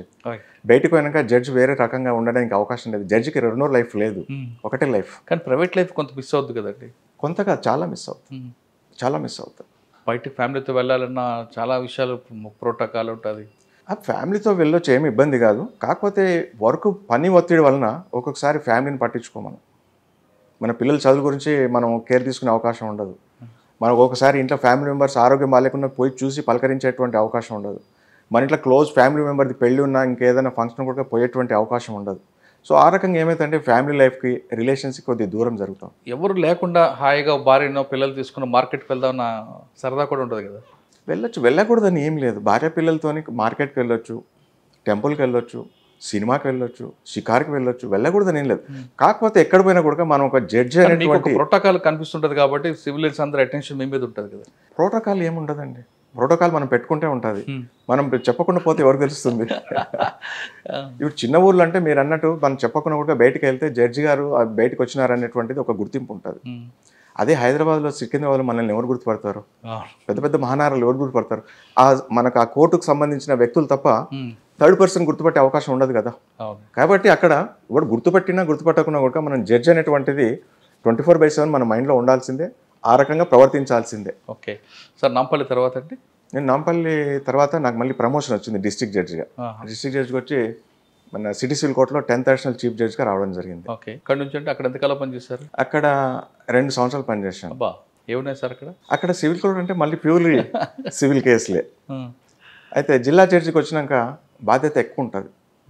మేజిస్ట్రేట్ కంటే కూడా, జూనియర్ సివిల్ జడ్జి కంటే కూడా, సీనియర్ సివిల్ జడ్జి కంటే కూడా సిటీ సివిల్ కోర్టులో చాలా బాధ్యత ఉంటుంది. అంటే చాలా రకాలైనటువంటి కేసులు ఉంటాయి, వివిధ రకాలైనటువంటి యాక్ట్లన్నీ కూడా జిల్లా జడ్జి పరిధిలోకి వచ్చే కేసులు ఉంటాయి. కాబట్టి అక్కడ ఒక రకమైన ఫీలింగ్ అనిపిస్తుంది.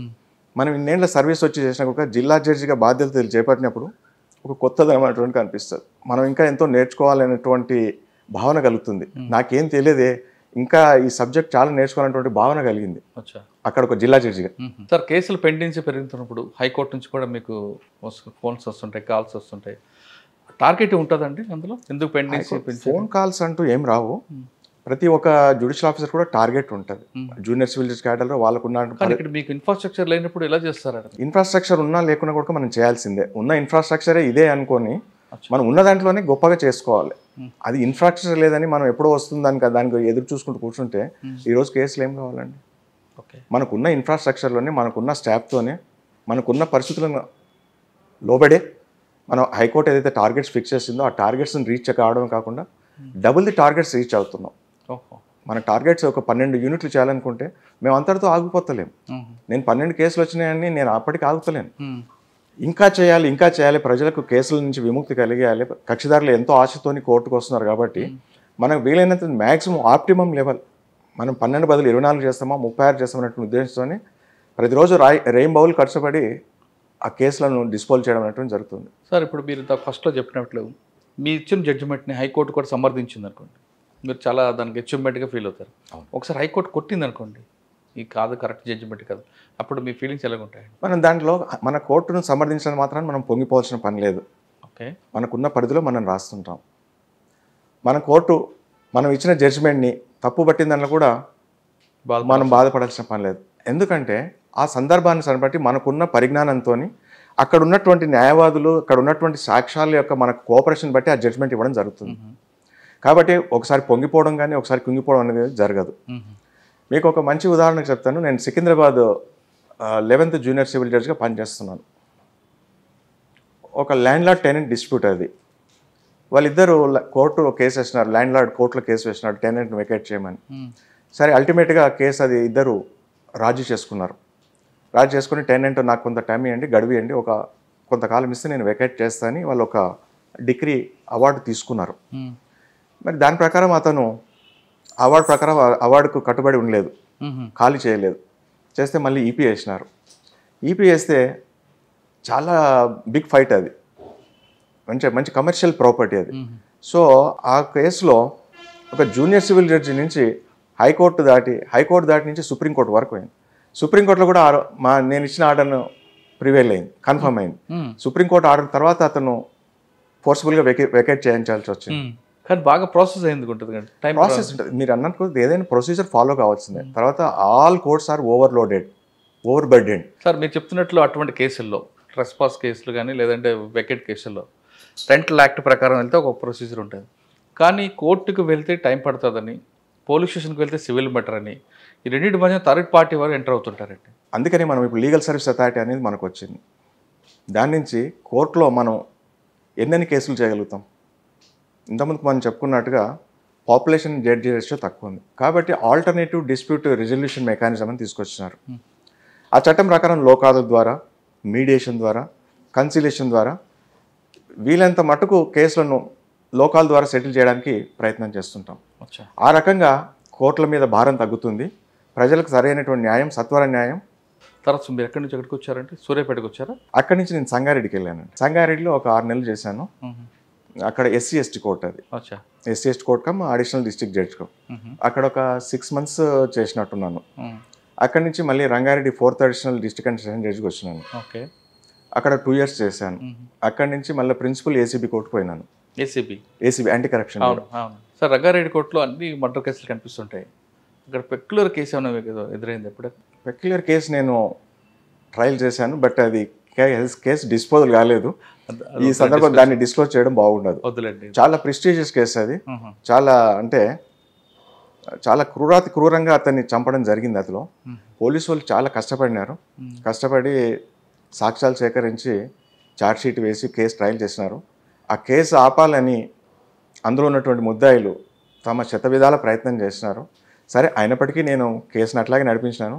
ఇన్ ది మీన్ వైల్ నేను ఆ కేసు డిస్పోజ్ చేయలేదు, అంటే కేసు ఇంకా సగంలోనే ట్రయల్ నడుస్తూ ఉంది. ఆ మధ్యలోనే నేను ACB కోర్టుకు బదిలీ కావడం జరిగింది. సార్, ACB కోర్టులో ఎక్కువగా DA కేసులు కన్విక్షన్ రాదు, కానీ ట్రాప్ కేసులు కన్విక్షన్ వస్తుంటుందండి.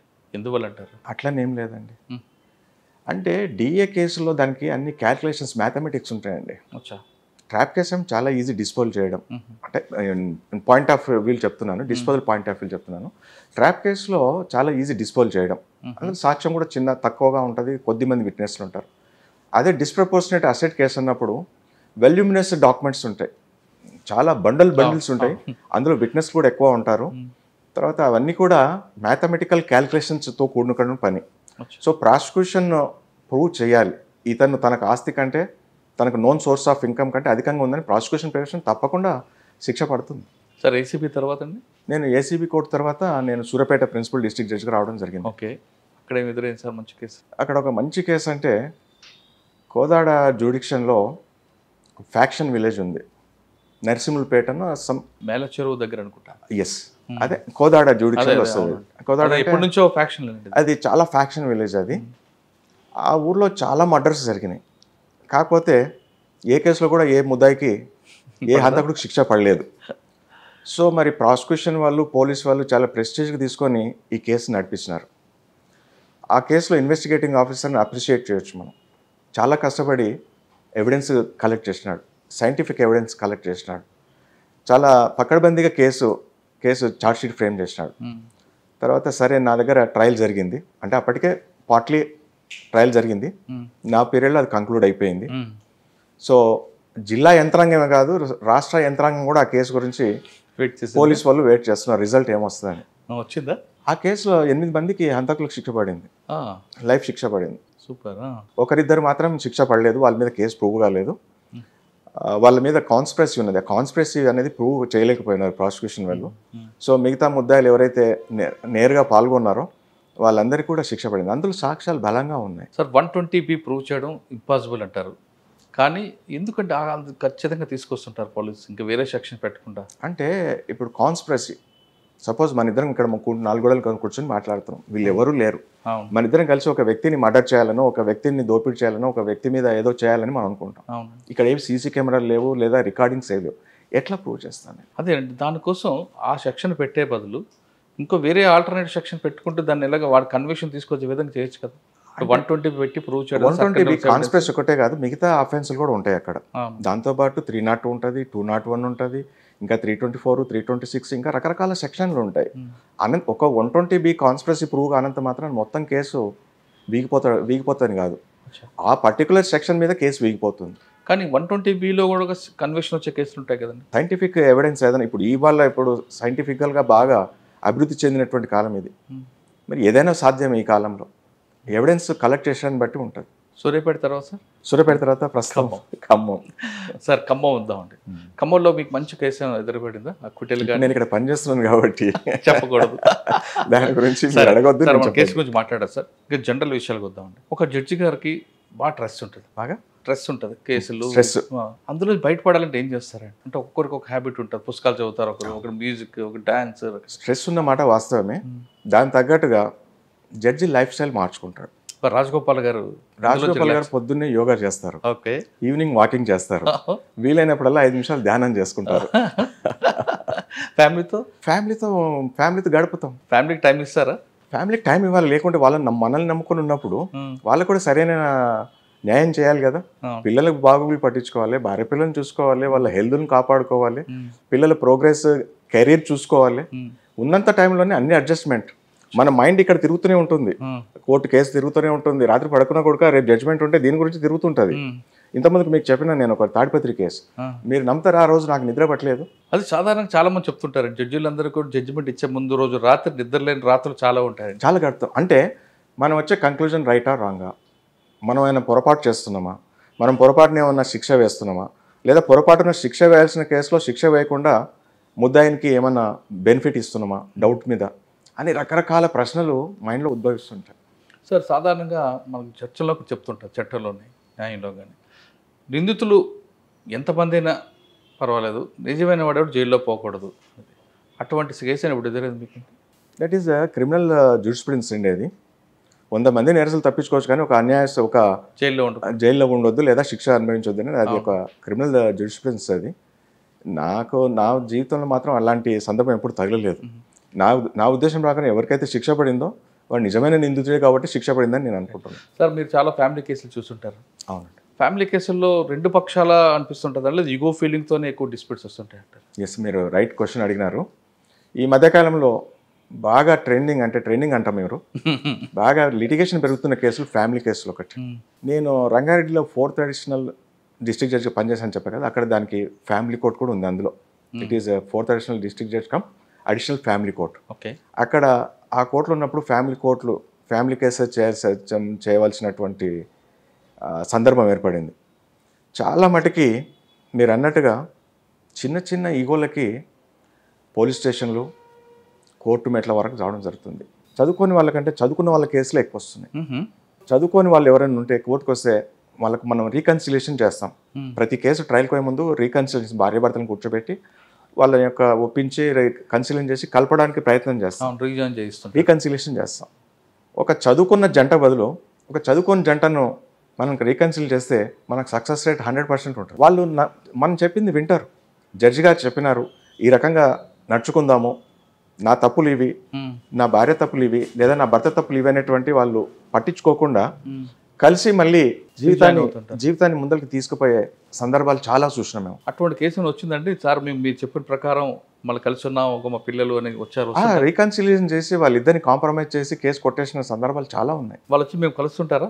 లేదు, వాళ్ళకి అవకాశం ఉండదు, మాకు అవకాశం ఉండదు. కానీ మీ పేరు చెప్పుకుంటారు కదండి వాళ్ళు తలుచుకుంటారు. మనం చూడండి, ఒక జడ్జే కాదు, ఏ వ్యక్తి అయినా సమాజంలో ఒక మంచి పని చేసినప్పుడు దాని నుంచి మేలు పొందిన వ్యక్తి ఎప్పుడు కూడా మర్చిపోలేడు. ఆ దేవునితో సమానంగా చూస్తారు. మీకు ఒక ఉదాహరణ చెప్తాను. నేను మేడ్చల్లో పనిచేస్తున్నప్పుడు అప్పుడు నేను బస్సులో పోయేవాడిని. అవునా? బస్సు దిగి సికింద్రాబాద్ బస్ స్టేషన్ దిగి నేను నడుచుకుంటూ వస్తున్నాను. నాకు అంత దూరం నుంచి ఒక వ్యక్తి పరిగెత్తుకుంటూ వచ్చి నా వైపు వచ్చినాడు. వీడింది నా పైకి వస్తున్నాడని ఒక రకమైన టెన్షన్ వచ్చి వాడు బోర్లో పడిపోయాడు. సార్ నమస్తే, ఎవర్రా బాబు నువ్వు అంటే, సార్ మీరు జహీరాబాద్ ఉన్నప్పుడు నా కేసు కొట్టేసింది సార్. అరే దానికి ఎందుకు ఇది కేసు లేకుండా వచ్చి కొట్టేసిన దానికి? లేదు సార్, మీ జీవితంలో నాకు చేయలేని మేలు లేదు, మీ మేలు ఎప్పటికి మర్చిపోలేను సార్. మేము వాడిని కేసు కొట్టేసి మనకేం గుర్తుండదు. అటువంటి ఇష్యూస్, అటువంటి సంఘటనలు ఎదురుపడినప్పుడు మీ ఫీలింగ్స్ ఎలాగుంటాయి? ఫీలింగ్ అంటూ ప్రత్యేకంగా ఏముండదు. మనం ఏదన్నా కూడా ఇంతమందికి చెప్పుకున్నట్టుగా పేపర్ మీద ఏముందో మెటీరియల్ దాని ప్రకారమే పోతాం. అంతే తప్ప వారిని పని కట్టుకొని శిక్ష వేయడం కానీ లేదా పని కట్టుకొని శిక్ష నుంచి తప్పించడం అంటూ జరగదు.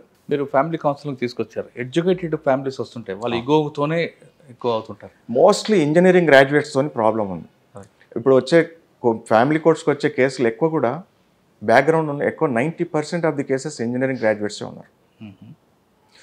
తర్వాత ఇంజనీరింగ్ గ్రాడ్యుయేట్స్ కాదు, సైంటిస్టులు కూడా ఉన్నారు. మీకు ఒక చిన్న ఉదాహరణ చెప్తా. ఫ్యామిలీ కోర్ట్ ఎట్లా ఉంటుందంటే, ఒక సైంటిస్ట్, దేశానికి ఉపయోగపడాల్సిన సైంటిస్ట్, DRDO సైంటిస్ట్ కోర్టుల చుట్టూ తిరుగుతున్నాడు. That is the oldest case pending on the file of that court. నేను ప్రత్యేకంగా సెకండ్ సాటర్డే కూడా ఫ్యామిలీ కోర్ట్ పనిచేస్తుంది. వీళ్ళిద్దరి భార్యాభర్తలది కేసు ఎట్లన్నా సాల్వ్ చేయాలి. వాళ్ళది ఒక ఫ్యామిలీ కోర్ట్ అంటే ఇద్దరు వేసుకున్నారు. భర్త వేసినాడు విడాకులు కావాలని, భార్య విడాకులు కావాలని వేసింది. తర్వాత భార్య భరణం కావాలని కేసు వేసింది. మ్యూచువల్ డైవర్స్ అంటే మ్యూచువల్ కాదు, కంటెస్టే. సరే, ఇద్దరు డైవర్స్ కాదు, బట్ ఆన్ డిఫరెంట్ గ్రౌండ్స్. సరే, నేను వీళ్ళు ఎట్లయినా సాల్వ్ చేయాలి, వీడు దేశానికి ఉపయోగపడే ఒక సైంటిస్టు మనం కోర్టు చుట్టూ తిప్పుకుంటే దేశం ఆస్తి నష్టం అయిపోతుందని చెప్పి ఒక 3-4 సెకండ్ సాటర్డే సిట్టింగ్ చూస్తున్నాను. అతనికి ఎంతో ఉపజెప్పినాం. నీకేం కావాలి సార్? డైవర్స్ కావాలి. నీకేం కావాలమ్మా? డైవర్స్ కావాలి. మరి మ్యూచువల్ కన్సెంట్ కన్వర్టేషన్ తీసుకున్నాం. నో సార్, నాకు అట్లా వద్దు, I want to prove my contentions. ఆ రకమైనటువంటి పట్టుదల, జిద్దు ఉంటుంది. అది ఎందుకో నాకు అర్థం కాలే. తర్వాత అతను రాసిన ప్లీడింగ్స్ ప్రకారం వాళ్ళకు ఒక బాబు ఉన్నాడు. బాబు అని ఒప్పుకుంటున్నాడు. తర్వాత ఇంకా వేరే రకంగా మాట్లాడతాడు. అదే, నేను అది ప్రూవ్ చేస్తా సార్ అంటాడు. నువ్వు కేసు రాయలేదు కదా ఆ రకంగా. ఆ బాబు అదే వేరే ఇంకా అక్రమ సంబంధం అని నేను రాయలేదు కదా, నువ్వు ఎట్లా ప్రూవ్ చేస్తావు అంటే, నేను ప్రూవ్ చేస్తా అంటాడు. సో అతన్ని బాధపడలేక DRDO హైదరాబాద్లో పనిచేస్తామని పూనాకు పంపించినారు. అంటే మనం ఒక సైంటిస్ట్ దేశానికి ఉపయోగపడాలి, కోర్టు చుట్టూ తిరగొద్దు, వాళ్ళ లైఫ్ బాగుపడాలి, అయితే కలవరుస్తారు, లేకుంటే విడిపోతారు, ఏదో ఒకటి చేద్దామని నేను ఎంతో ప్రయత్నం చేసినా కానీ ఆ హైలీ ఎడ్యుకేటెడ్ పర్సన్ మాత్రం మనం కలవలేకపోయినాం. అంటే కేవలం ఈగో ఫీలింగ్. Ego feeling. ఇద్దరు మధ్యన భార్యాభర్తలు ఈగో ఈ స్థాయికి వస్తుంది అంటారు. సార్, ఇటువంటి కేసులు చూసినప్పుడు మీకు ఫేస్ చేసినప్పుడు ఏమనిపిస్తుంటుంది? ఎవడరా అని అనిపించదు? ఎవరికని వీళ్ళ లైఫ్ని ఎందుకు నాశనం చేసుకుంటున్నారు? సరే, విడిపోతే విడిపోండి, లేదా కలిసి ఉంటే కలిసి ఉండండి. ఒక సైంటిస్ట్ అంటే దేశానికి ఉపయోగపడేటువంటి ఒక వ్యక్తి, ఎన్నో నూతన ఆవిష్కరణలు చేస్తాడు. అటువంటి వ్యక్తి ల్యాబ్లో కూర్చొని పనిచేసేది పోయి, ముఖ్యంగా రక్షణ రంగం సైంటిస్ట్, అది బాధ కలిగించే విషయం. DRDO. అంతేకాకుండా ఇంకొక సైంటిస్ట్ కూడా నాకు అక్కడ తారసపడినాడు. అదే బాపత్. అంటే ఎక్కువ చదువుకోవడం వల్ల ఇబ్బందా? చదువుకున్న వాళ్ళంతా అట్లని కాదు. దేశంలో కొన్ని వేల మంది సైంటిస్టులు ఉంటారు, కొంత వేల మంది డాక్టర్స్ ఉంటారు, కొన్ని వేల మంది ఇంకా ఇతర ఉద్యోగస్తులు ఉంటారు. అందరూ అట్లా కాదు. కాకపోతే వీళ్ళు ఏంటంటే వాళ్ళకు ఒక రకమైన ఈగోకు ప్రివేల్ కావాలి, వాళ్ళ ఈగో ప్రివేల్ కావాలని చూస్తారు. సార్, మీ సర్వీస్లో మీరు చెప్తున్నట్లుగా ఒక సైంటిస్టు, 2 కుటుంబం, ఇటువంటి కేసులు మీకు ఎదురవుతుంటాయి. ఇప్పుడు మీకు అనిపిస్తుంటుందండి ఓ రకంగా బాధాకరంగా, చదువుకున్న వాళ్ళందరూ ఇలాగే ఉంటారా అనిపిస్తుంటుందా? లేదు, ఓ రకంగా బాధాకరంగా అనిపిస్తుంది. వీళ్ళు ఎంతో స్థాయిలో ఉండాల్సిన వాళ్ళు ఏదో ఒక చిన్న ఈగో క్లాష్, ఏదో సాధించాలని ఆ భార్యాభర్తలతోని పంచాయతీ పెట్టుకొని పోలీస్ స్టేషన్లో తిరగడం, కోర్టుకు రావడం, వృధా సమయం. సార్, ఇటువంటి సన్నివేశాలు మనకు కూడా గతంలో చూసాం. ఇంట్లో ఎక్కడైనా జరుగుతుంటాయి చిన్న భార్యాభర్తల మధ్యన చిన్న డిస్ప్యూట్స్. అప్పుడు కోర్టుకి వెళ్ళాలంటే అదొక నామోషిగా తీసుకొని ఇంట్లో పెద్ద మనుషులే కూర్చొని సెటిల్ చేసుకున్న కాలం నుండి కాలం మారింది. అటువంటి సన్నివేశాలు ఎందుకండి రిపీట్ అవుతుంటాయి? ఇప్పుడు ఇంట్లో కుటుంబాలు కూడా కూర్చొని మాట్లాడుకుని సెటిల్ చేసుకోవచ్చు కదా, కోర్టు మెట్లు అక్కడి వరకు ఎందుకు తీసుకొస్తారండి? అన్నిటికీ ముఖ్య కారణం ఒకరి మీద ఒకరికి నమ్మకం లేకపోవడం. రెండోది ఈగో. ఆ ఈగో సాటిస్ఫై కానంత వరకు వాళ్ళు కాంప్రమైజ్ గారు. కాబట్టి ఆ ఈగో ఎప్పుడైతే తగ్గుతుందో, లేదా ఎప్పుడైతే అడ్జస్ట్మెంట్ మెంటాలిటీ ఉంటుందో, ఏ ఫ్యామిలీ అయినా హ్యాపీగా లీడ్ చేయగలుగుతారు. ఆ అడ్జస్ట్మెంట్ టైప్ మెంటాలిటీ లేనప్పుడు చిన్న వాటి కూడా పెద్ద తప్పుగా కనిపిస్తాయి. దాన్ని ప్రతిదీ భూతద్దంలోకి చూస్తారు. అక్కడ కావాలనుకొని భార్య తప్పు చేయదు, భర్త తప్పు చేయడు. కాకపోతే వాళ్ళు ఉన్నటువంటి పరిస్థితుల్లో ఆ ఈగోయిజం అనేటువంటి దాన్ని ఒక క్రియేటివిటీ చేసి భూతద్దంలో పెద్దగా కనిపిస్తుంది. దాని నుంచి ఫ్యామిలీస్ అనేటువంటి డిస్టర్బ్ అయిపోతున్నాయి, వాటిలో నా మానసిక అశాంతత ఏర్పడుతుంది, పోలీస్ స్టేషన్లో తిరుగుతున్నాయి. అవన్నీ కూడా కోర్టుకు రావడం కంటే ముందు మీరు అన్నట్టు ఫ్యామిలీ కౌన్సిలింగ్ జరుగుతుంది. వాళ్ళకి వాళ్ళ పెద్దలో, కుల పెద్దలో, లేకుంటే ఆ ఊళ్ళో పెద్ద మనుషులు అన్నిటిని చలామనే వాళ్ళతో కౌన్సిలింగ్ జరుగుతుంది. అవన్నీ దాటిన తర్వాతనే చివరి ప్రయత్నంగా పోలీస్ స్టేషన్కి పోతారు. పోలీస్ స్టేషన్లో కూడా కౌన్సిలింగ్ చేస్తారు. భార్యాభర్తల కేసులు నేరుగా కేసు నమోదు చేయరు. సరే, కౌన్సిలింగ్ అయిపోయిన తర్వాత లాభం లేదనుకున్న పరిస్థితుల్లోనే కేసు నమోదు చేస్తారు పోలీసు వాళ్ళు. అది కూడా అయిపోయిన తర్వాతనే కోర్టు మెట్లు తొక్కడం జరుగుతుంది. కరెక్టే సార్, ఈగో కోసం ఆలోచిస్తారు కానీ వాళ్ళ కడుపున ఉన్న పిల్లల కోసం ఎందుకు ఆలోచించారు వీళ్ళు? అందుకని మనం ఏం చేస్తామంటే కోర్టుకు వచ్చిన ప్రతి ఫ్యామిలీ మ్యాటర్ కానీ దాన్ని డైరెక్ట్గా మేము ట్రయల్ చేయం. కోర్టు అక్కడ ఒక పెద్దన్న పాత్ర పోషిస్తుంది. ఒక తల్లిలాగా, ఒక తండ్రిలాగా వాళ్ళని కౌన్సిలింగ్ చేస్తారు. కౌన్సిలింగ్ చేయడమే కాకుండా జడ్జి స్వయంగా కౌన్సిలింగ్ చేస్తారు. భార్యాభర్తల్ని సాధ్యమైన త్వరగా అది 100% కలపాలనేటువంటి ఒక దృఢ సంకల్పంతో వాళ్ళకి ప్రయత్నం చేస్తారు. ఇంకా జడ్జి నుంచి కూడా ఆ రీకన్సిలేషన్లో సరైనటువంటి ఫలితం రానప్పుడు ప్రతి జిల్లా కోర్టులో మీడియేషన్ సెంటర్స్ ఉన్నాయి. ఇప్పుడు మనకు ట్రైన్డ్ మీడియేటర్స్ కూడా ఉన్నారు. మీడియేషన్ సెంటర్కి పంపిస్తాం భార్యాభర్తల్ని. మీడియేషన్ సెంటర్ అంటే ఇంతకుముందు మీరు అనుకున్నట్టు పూర్వకాలంలో మన రచ్చబండ కింద కూర్చొని పెద్దలు ఏదైతే ఉన్నారో వాళ్ళు చర్చించి పెద్దవాళ్ళు మీడియేషన్ చేసేవాళ్ళం. ఆ రకంగా వ్యవస్థ కూడా ఇప్పుడు మనకు అఫీషియల్గా నడుస్తూ ఉంది. దాన్ని మనం మీడియేషన్ సెంటర్ అంటాం. అక్కడ ట్రైన్డ్ మీడియేటర్స్ ఉంటారు. వాళ్ళకు ట్రైనింగ్ ఇచ్చిన తర్వాతనే మీడియేషన్ సెంటర్కి అర్హులు పొందుతారు మీడియేషన్ చేయడానికి. వాళ్ళకు కేసు పంపిస్తాం. అప్పుడు ఆ మీడియేషన్ సెంటర్లో చాలా సింగిల్గా సిట్టింగ్స్ ఉంటాయి. తర్వాత ఇద్దరు భార్యాభర్తల్ని కలిసి కూర్చోబెట్టి కొన్ని సిట్టింగ్స్ మీడియేషన్ చేస్తారు. ఆ రకం కూడా మీడియేషన్ ద్వారా ఎన్నో కేసులు భార్యాభర్తలను కలపడం జరుగుతుంది. ఇంకా భార్యాభర్తలను కలపలేని పరిస్థితిలో మీడియేషన్ ఫెయిల్డ్ అని చెప్పేసి అప్పుడు ఫ్యామిలీ కోర్టుకు కేసు మళ్ళీ ఎంగికి పంపిస్తారు. అప్పుడు మళ్ళీ చివరి ప్రయత్నంగా కూడా కోర్టు ప్రయత్నం చేస్తుంది, రీకన్సిలేషన్ చేస్తుంది.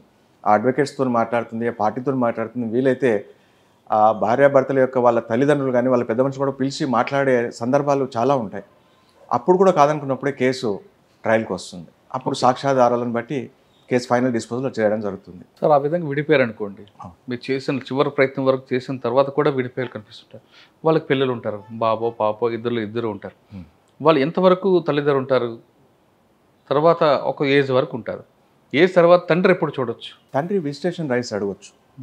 వీక్లీ వన్సా లేదా 15 days కాదు, తల్లిదండ్రులు వద్దు నా దగ్గర పెంచుకుంటాను కొంతమంది వస్తుంటారు. అప్పుడు కస్టడీ పిటిషన్ వేసుకోవాలి కోర్టులో. ఇప్పుడు పిల్లల గురించి కూడా ఒకసారి చాలా కేసులు నడుస్తుంటాయి. కస్టడీ అంటారు, కస్టడీ పిటిషన్. తల్లి నాకు కావాలంటుంది, తండ్రి నాకు కావాలంటాడు. అసంటప్పుడు కోర్టుకు అప్రోచ్ అవుతారు, కస్టడీ గురించి పిటిషన్స్ వేసుకుంటారు. అప్పుడు కూడా మళ్ళీ కన్సిలేషన్ మళ్ళీ ఇంతకుముందు మనం చెప్పుకున్నట్టే మీడియేషను కన్సిలేషన్ జరుగుతుంది. సాధ్యం కానప్పుడే మళ్ళీ సాక్ష్యాల ద్వారా అబ్బాయి కానీ అమ్మాయి కానీ వాళ్ళ పాప బాబు కానీ ఎవరి కస్టడీలో ఉంటే సేఫ్గా ఉంటాడు. అమ్మాయి అబ్బాయి యొక్క అంటే ఆ పిల్లవాడి యొక్క భవిష్యత్తే ముఖ్యం, అన్నిటికంటే ముఖ్యం. ఉంటుంది తల్లి కాదు తండ్రి కాదు, పారామౌంట్ కన్సిడరేషన్ అంటాం. That is the important. ఆ అబ్బాయి సర్వతోముఖాభివృద్ధి ఎవరి దగ్గర ఉంటే బాగుపడతాడు, తల్లి దగ్గర బాగుంటాడా తండ్రి దగ్గర బాగుంటాడా, ఈ కన్సిడరేషన్ తీసుకొని ఆ పిల్లవానికి కస్టడీ అనేటువంటిది అమ్మాయి కానీ అబ్బాయి కానీ కస్టడీ ఇవ్వడం అనేది జరుగుతుంది. పిల్లవాని వెల్ఫేర్ను దృష్టిలో పెట్టుకొని ఇవ్వడం జరుగుతుంది. లేదా అమ్మకు అటాచ్మెంట్ ఉందనో, తండ్రికి అటాచ్మెంట్ ఉందనో, లేదా తండ్రికి బాగా ఆస్తుందనో, లేదా తల్లికి ఆస్తుందనో ఇటువంటి కన్సిడరేషన్ కాదు. పిల్లవాని క్షేమం ఎవరి దగ్గర ఉంటే బాగుంటాడు, అది కోర్టు డెసిషన్ తీసుకుంటారు. అది కోర్టు డెసిషన్ తీసుకుంటారు. ప్రజల్లో అవగాహన లేక కొన్ని నేరాలు జరుగుతాయి. అవగాహన ఉన్న తర్వాత కూడా ఎక్కువ నమ్మకంతో ఏం చేయలేము కదా అనుకున్న నేరాలు జరుగుతుంటాయి. మీరు చూస్తున్న కేసులు ప్రజలకు అవగాహన లేని కేసులు ఎలాంటి ఉంటాయి? ఇప్పుడు చట్టం ఏం చెప్తుందంటే, మన దేశంలో 140 కోట్ల మంది ప్రజలు, చాలామంది నిరక్షరాస్యులు ఉన్నారు. బట్ చట్టం ఏమనుకుంటుందంటే, ఈ దేశంలో ఉన్నటువంటి ప్రతి ఒక్క పౌరుడు, ఈ దేశంలో తయారైనటువంటి ప్రతి ఒక్క చట్టం కూడా తెలిసిందని చట్టం భావిస్తుంది. మనకు నిజంగా తెలియదు, ప్రజలకు తెలియదు, చదువుకున్న మేధావులకే తెలియదు. బట్ చట్టం ఏమని భావిస్తుందంటే, ఆ చట్టం ప్రతి ఒక్కరికి తెలుసు కాబట్టి ప్రతి ఒక్కరు ఆ చట్టాన్ని ఫాలో కావాలని చట్టం భావిస్తుంది. ఆ చట్టం ఎప్పుడైతే మనం ఫాలో కాలేమో అప్పుడే క్రైమ్ అనేటువంటిది కానీ లేదా ఇతర అసాంఘిక కార్యక్రమం అనేటువంటిది జరుగుతుంది. ఉదాహరణకు ప్రతి ఒక్కరికి తెలుసు హెల్మెట్ పెట్టుకోవాలని, లేదా రెడ్ సిగ్నల్ పడినప్పుడు ఆగాలని. మనం చూస్తున్నాం ఎంతమంది హెల్మెట్ పెట్టుకుంటున్నారు. హెల్మెట్ పెట్టుకోవడం ప్రభుత్వం చెప్తుంది, కోర్టులు చెప్తున్నాయి, పోలీసు వాళ్ళు చెప్తున్నారు. అది ఎవరి మేలు గురించి? పోలీసు వారి గురించి కాదు, కోర్టు గురించి కాదు, లేదా ఇంకెవరి గురించి కాదు. ఆ వ్యక్తి బండి నడిపేటువంటి వ్యక్తి యొక్క సేఫ్టీ గురించి, తన ఫ్యామిలీ మెంబర్స్ గురించి హెల్మెట్ పెట్టుకోవాలన్నటువంటి నిబంధన ఉంది. ఎంతమంది ఆ నిబంధనను పాటిస్తున్నారు? అదే హెల్మెట్ ఆ వ్యక్తి పెట్టుకొని బండి నడిపినట్లయితే టూ వీలరు ఎంతో ప్రాణాలు సేవ్ అయ్యేటువంటివి. హెల్మెట్ లేని కారణంగా ప్రతి సంవత్సరం కొన్ని వేల మంది ఈ దేశంలో చనిపోతున్నారు ఒక చిన్న తప్పిదం వలన. అంతేకాకుండా మనం ట్రాఫిక్ సిగ్నల్ చూస్తుంటాం, అది మనందరికీ అనుభవపూర్వకంగా చూస్తున్నది. ఏ ట్రాఫిక్ సిగ్నల్ దగ్గర అయితే కానిస్టేబుల్ ఉంటాడో అక్కడ కొద్దిగా ఆ వాహనదారులు అనేటువంటిది రూల్స్ అనేవి పాటించారు. అప్పటికి కూడా ఆ కానిస్టేబుల్ పక్కన చూస్తుంటే ఈ వాహనదారుడు ఇటు అటు చూసి సిగ్నల్ జంప్ చేసేటువంటి సందర్భాలు మనం ఎన్నోసార్లు చూస్తున్నాం. అది ప్రతి ఒక్క పౌరుడు కూడా ఒక పోలీస్ కానిస్టేబులే, ప్రతి ఒక్క పోలీసుడే. ఆ పోలీస్ కానిస్టేబుల్ ఉన్నప్పుడు ఒక విధానం, పోలీస్ కానిస్టేబుల్ లేనప్పుడు ట్రాఫిక్ సిగ్నల్ దగ్గర ఇంకో విధానం ఎందుకు పాటించాలి? అతడు ఉన్నా లేకున్నా కూడా మనం తప్పకుండా ఆ నియమాన్ని పాటిస్తే ప్రతి ఒక్క వాహనదారి కూడా సేఫ్టీ కదా. కానీ మనలోనే అది ల్యాకింగ్. చదువుకున్న వాళ్ళు చేస్తున్నారు, చదువు రాని వాళ్ళు కూడా చేస్తున్నారు. అదేవిధంగా రాంగ్ రూట్లో కొంతమంది వస్తారు. రాంగ్ రూట్లో వస్తున్నారు, ట్రిపుల్ రైడింగ్ వస్తున్నారు. ట్రిపుల్ రైడింగ్ తప్పని ప్రతి ఒక్కరికి తెలుసు. అయినా కూడా కొంచెం దూరమే కదా, మా ఇంటి నుంచి బస్ స్టేషన్కి కదా, లేదా ఆ పళ్ళ దుకాణం వరకే, లేదా కిరాణా షాప్ వరకే అనేటువంటి కాన్సెప్ట్లు పోతున్నారు. రాంగ్ రూట్లో రావడం తప్పే, ముగ్గురు వ్యక్తులు ప్రయాణించడం తప్పే, లైసెన్స్ లేకుండా నడపడం తప్పే, హెల్మెట్ లేకుండా నడపడం తప్పే, తాగి నడపడం కూడా తప్పే. ఇవన్నీ తెలిసి కూడా మనిషి మళ్ళీ తప్పులు చేస్తున్నాడు. సార్, ఈ విధంగా అవగాహన లేని వాళ్ళ పట్ల మీరు ఏం చేస్తుంటారండి? క్లాసులు పెడుతుంటారా? ప్రజలు అవగాహన ఏ విధంగా తీసుకొస్తారు? లీగల్ మంచి క్వశ్చన్ అడిగారండి. ఈ సందర్భంగా మీరు లీగల్ సర్వీస్ అథారిటీ అనే మనకు చట్టం ఉంది, సెంట్రల్ యాక్ట్ ఇది. దాని ప్రకారము లోకాలు కండక్ట్ చేస్తుంటాం కోర్టు ద్వారా. తర్వాత ప్రజలకు వివిధ చట్టాల గురించి అవగాహన కల్పించడానికి సదస్సులు నిర్వహిస్తాం. ఈ సదస్సులలో న్యాయమూర్తులే కాకుండా న్యాయవాదులు, పోలీసు వారు, రెవెన్యూ వాళ్ళు, ఇంకా మెడికల్ డిపార్ట్మెంట్కి సంబంధించిన వాళ్ళు ఒకవేళ అవసరమైతే అన్ని డిపార్ట్మెంట్స్ యొక్క అధికారులతోని కోఆర్డినేషన్ చేసుకొని సమావేశాలు ఏర్పాటు చేస్తున్నాం. గ్రామాలలో, వీధులలో చేసి వాళ్ళకు సంబంధించినటువంటి కొన్ని చట్టాలు వాళ్ళకు తెలిసిన భాషలో అవగాహన కల్పించడం జరుగుతుంది. అంతేకాకుండా వాళ్ళకు సాహిత్యం, అంటే ఈ చట్టాల గురించినటువంటి చిన్న పాంప్లెంట్స్ మనకు స్టేట్ అథారిటీ నుంచి సప్లై చేస్తారు. అవి కూడా అక్కడ వచ్చినటువంటి ఆ ప్రజలకు పంచిపెట్టడం జరుగుతుంది. ఈ రకంగా ప్రతి తాలూకా కోర్టు కానీ, జిల్లా కోర్టు కానీ, ఏ కోర్టు స్థాయిలో ఆ కోర్టులో ప్రజలకు అవగాహన కల్పించినప్పుడు న్యాయ సేవా సదన్ ద్వారా ఈ న్యాయ సదస్సులు, లీగల్ లిటరసీ క్యాంప్స్ అనేటువంటివి జరుగుతుంది.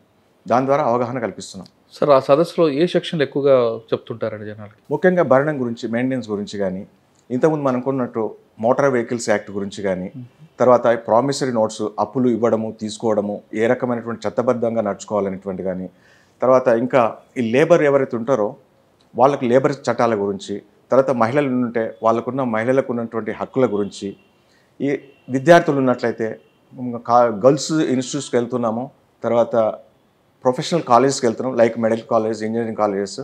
అక్కడ ఈ ప్రొఫెషనల్ కాలేజ్లో కొద్దిగా ర్యాగింగ్ అనేటువంటి భూతం ఉంటుంది. సో అకాడమిక్ ఇయర్ స్టార్టింగ్లోనే అక్కడ కాలేజ్ అడ్మినిస్ట్రేషన్తో మాట్లాడి, అక్కడ ప్రిన్సిపాల్ వాళ్ళతో మాట్లాడి, అక్కడ ఒక విద్యార్థులతో ఒక సమావేశం ఏర్పాటు జరుగుతుంది. దాంట్లో ఈ ర్యాగింగ్ చేస్తే దాని నుంచి నష్టమైంది, దాని నుంచి ఎటువంటి శిక్షలు పడతాయి, ఆ ర్యాగింగ్ వలన వాళ్ళ యొక్క జీవితాలు ఎట్లా ఖరాబ్ అవుతాయి అనేటువంటి పిల్లలకు అవగాహన కల్పిస్తాం, విద్యార్థులకు. దాని నుంచి అంతేకాకుండా అక్కడ వాళ్ళందరికీ కూడా పోస్టర్లు ఇస్తున్నాము, తర్వాత పాంప్లెంట్స్ ద్వారా కూడా తెలియజేస్తున్నాము. వాళ్ళలోని అవగాహన కలిగించి వీలైనంత వరకు ర్యాగింగ్ లేకుండా, కళాశాలలో ర్యాగింగ్ లేకుండా ఉండేట్టుగా చూస్తున్నాం. మేము ఒక నెంబర్ కూడా ఇస్తున్నాం, ఫోన్ నెంబర్.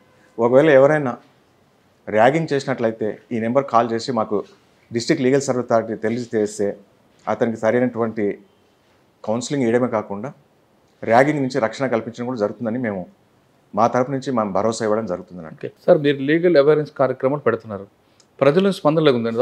ఒక సినిమా ప్రోగ్రాము లేదా ఇంకో ప్రోగ్రామ్ అంటే గంటలు కూర్చొని వినే ప్రజలు ఉన్నారు ఇప్పుడు. కానీ మీరు చెప్తున్న ప్రోగ్రామ్ జనంకి కొంతమంది బోర్ కొట్టి వెళ్ళిపోయే వాళ్ళు ఉంటారు.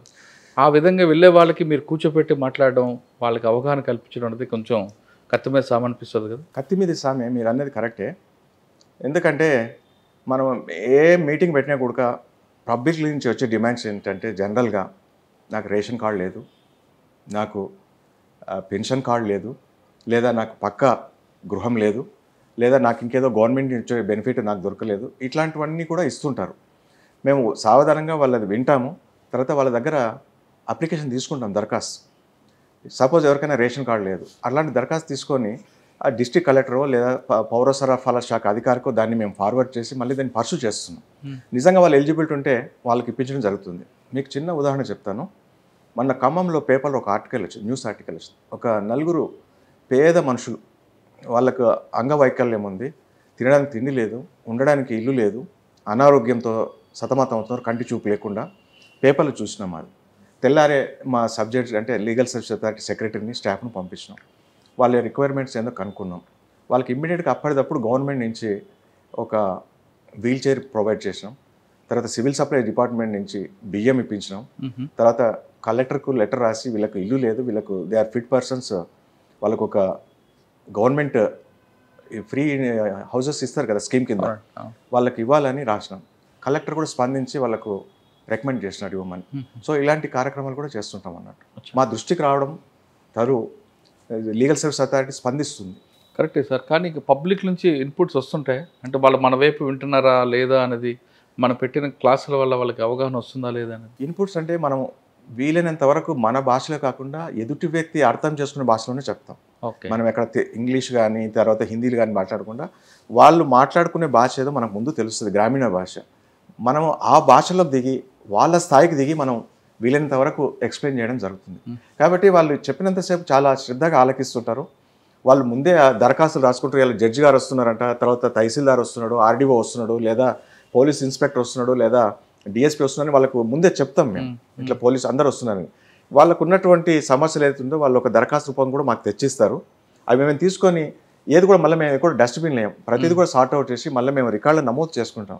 చేసుకొని పోలీస్ డిపార్ట్మెంట్ ఉంటే పోలీస్ డిపార్ట్మెంట్ పంపిస్తాం, రెవెన్యూ ఉంటే రెవెన్యూ, ఎక్సైజ్ ఉంటే ఎక్సైజ్, ఆ సంబంధిత శాఖాదారులకు పంపించడమే కాకుండా మళ్ళీ దాన్ని పర్సూ చేస్తాం. కాబట్టి మీకు ఇంపాక్ట్ బాగానే కనిపిస్తుంది. కాబట్టి ఒకసారి పలానా విలేజ్లో ఒక్కరికి మేలు జరిగిన కొడుక ఈ మీటింగ్ ద్వారా ప్రజలకు ఏదో మేలు జరుగుతుంది, ఇన్స్టెంట్గా అక్కడికప్పుడు మనం శాంక్షన్ చేయకుండా కూడా రేపైనా జరుగుతున్నటువంటి నమ్మకం వాళ్ళకి కలుగుతుంది. కాబట్టి మనం మీటింగ్ పెడుతున్నామని చిన్న ప్రచారం చేసినా కూడా ప్రజలు పబ్లిక్ గ్యాదరింగ్ బాగానే జరుగుతుంది సార్. అటువంటి దీంట్లోనే చాలా మంది పబ్లిక్ ఇన్స్టెంట్ జస్టిస్ అడుగుతుంటారు, అప్పుడు ఇబ్బందులు వస్తుంటాయి. ఇన్స్టెంట్ జస్టిస్ అంటే జిందతిలస్ మాతో ఇక్కడ ఏమి అట్లాంటి మహత్యం ఏమి ఉండదు. జస్టిస్ ఇన్స్టెంట్ ఎప్పుడు కూడా ఉండదు, ఏదైనా కూడా ప్రొసీజర్ ప్రకారం జరగాల్సిందే. కరెక్టే. కానీ జనరల్ పబ్లిక్కి అది అవగాహన లేక అడుగుతుంటారు, సార్ నాకు అన్యాయం జరిగింది. కానీ వాళ్ళకి మనం అవగాహన కలిగించడానికే మనం ఎక్కడ సదస్సు ఏర్పాటు చేస్తున్నాం. ఒకవేళ అడగచ్చు, సార్ నాకు ఇమీడియట్గా వాడిని ఊరి తీయాలంటారు. ఏదైనా కేసు ఊళ్ళో జరిగినప్పుడు వాడిని మాకు అప్పచెప్పండి, మేము రాళ్ళతో కొడతాం లేదా కట్టెలతో కొట్టి చంపుతాం అంటారు. ఆ ఆవేశం ఉంటుంది, అది మనం సహజంగా అర్థం చేసుకోవచ్చు. కానీ అప్పుడే వాళ్ళ ఆవేశాన్ని తగ్గించి ఉన్న పరిస్థితులను వాళ్ళకి ఎక్స్ప్లెయిన్ చేసినప్పుడు వాళ్ళు కన్విన్స్ అవుతారు. సార్ మీరు కాలేజెస్కి వెళ్తుంటారు, గ్రామీణ ప్రాంతాల్లో అంటే ఓకే, ఇంజనీరింగ్ కాలేజ్కి వెళ్ళి ర్యాగింగ్ పట్ల భూతం ఎలాగ వస్తుందో వాళ్ళకి అవగాహన కల్పిస్తుంటారు. మీరు ఉన్నంత వరకునే సీరియస్గా ఉంటున్నారా, లేదు తర్వాత కూడా దాని ఇంపాక్ట్ కనిపిస్తుందంట, చేంజెస్ వచ్చిందంట? లేదండి, మేము మీటింగ్ పెట్టినామంటే లీగల్ సర్వీస్ అథారిటీ నుంచి ఈవెన్ అర్బన్ ఏరియాలో సిటీస్లో కూడా కాలేజీలలో మీటింగ్ పెట్టినంటే దాని ఇంపాక్ట్ చాలా ఉంటుంది.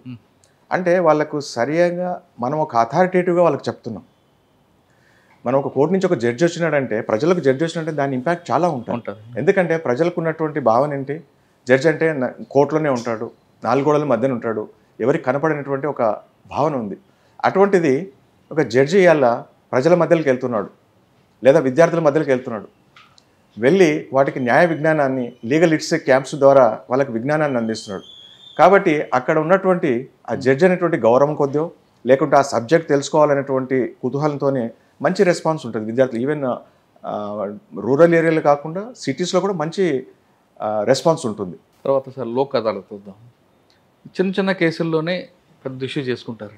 ఈ పెట్టి కేసులు కనిపించినప్పుడు మీకు ఏమనిపిస్తుంటుంది? వాళ్ళు ఎలాగో దాన్ని షార్ట్అవుట్ చేస్తుంటారు. ఇప్పుడు ఏ గ్రామమైనా చల్లగా ఉండాలి, అభివృద్ధి చెందాలంటే అక్కడ ఉన్నటువంటి ప్రజలు ప్రశాంతంగా జీవించాలి. ఫస్ట్ ఆఫ్ ఆల్ ఆ ప్రజలలో ఏదైనా అక్కడ ఉన్నటువంటి చిన్న గ్రామాలు ఏ చిన్న గొడవ అయినా కూడా ఆ పల్లెటూరులో అశాంతి అనేది నెలకొంటాయి. ఒక చిన్న కొట్లాట నుంచి మరొక కొట్లాటకు దారితీసే అవకాశాలు ఉంటాయి, ఆవేశం కొద్దీ, క్షణికావేశం కొద్దీ. అందుకని మనం గౌరవనీయులైనటువంటి సుప్రీంకోర్టు మరియు మన రాష్ట్ర ఉన్నత న్యాయస్థానం యొక్క ఆదేశాల ద్వారా మనం లోకాలతో నిర్వర్తిస్తున్నాం. ఈ పెట్టి కేసులు ఏవైతున్నాయో అంటే వాటిని కాంపౌండబుల్ కేసులు అంటారు, రాజీ కుదుర్చుకోదగ్గ కేసులు అంటారు. అలాంటి కేసులన్నింటిని కూడా గుర్తించి ఆ కక్షిదారులను ఆ లోకాలకు పిలిపించి రాజీ మార్గం చేసి వాళ్ళ యొక్క కేసును కాంప్రమైజ్ చేయడం జరుగుతుంది. ఈ ప్రక్రియలో ఎవరి మీద ఎలాంటి ఒత్తిడి కానీ బలవంతం కానీ చేయడం జరగదు. వాళ్ళను మనస్ఫూర్తిగా ఒప్పించిన తర్వాతనే, వాళ్ళు ఒప్పుకున్న తర్వాతనే అట్లాంటి కేసును రాజీ చేస్తాం. ఈ రాజీ చేయడం వలన అనేక ప్రయోజనాలు ఉన్నాయి. ముఖ్యంగా మళ్ళీ వాళ్ళిద్దరి మధ్యన ఒక సుహృద్భావమైనటువంటి వాతావరణం ఏర్పడుతుంది, ఫ్రెండ్లీ అట్మాస్ఫియర్ క్రియేట్ అవుతుంది. తర్వాత లోకాలతో కేసు వాళ్ళు రాజీ చేసుకుంటే ఒకరు ఓడినట్టు కాదు, ఒకరు గెలిచినట్టు కాదు, ఇద్దరు గెలిచినట్టే. అదే రెగ్యులర్ ప్రాసెస్లో కేసు నడిపించుకున్నట్టయితే అందులో ఒకడు గెలుస్తారు, ఒకడు ఓడతారు. మళ్ళీ అప్పుడు గెలిచినప్పుడు ఓడిపోయిన ఒక రకమైనటువంటి వైషమ్యాలు, ఫీలింగ్స్ అనేటువంటి ఏర్పడతాయి. కాబట్టి అలాంటివి ఉండకూడదు మనుషుల మధ్యన. అంటే లోకాలత అనేటువంటిది చాలా పవర్ఫుల్ సోర్స్ అన్నట్టు. దీని ద్వారా చూస్తే మళ్ళీ పాత రిలేషన్ అనేటువంటి రిస్టోర్ అవుతుంది, ఇద్దరు గెలిచినట్టే. సో ఈ రకంగా ఇద్దరు హ్యాపీగా ఉంటారు అన్నట్టు. సార్ చాలా మీరు జైల్స్కి వెళ్తుంటారు. అవును. జైలుకి వెళ్ళిన తర్వాత అక్కడ ఉన్న కేసులు అప్పటికప్పుడు షార్ట్ అవుట్ చేస్తుంటారు.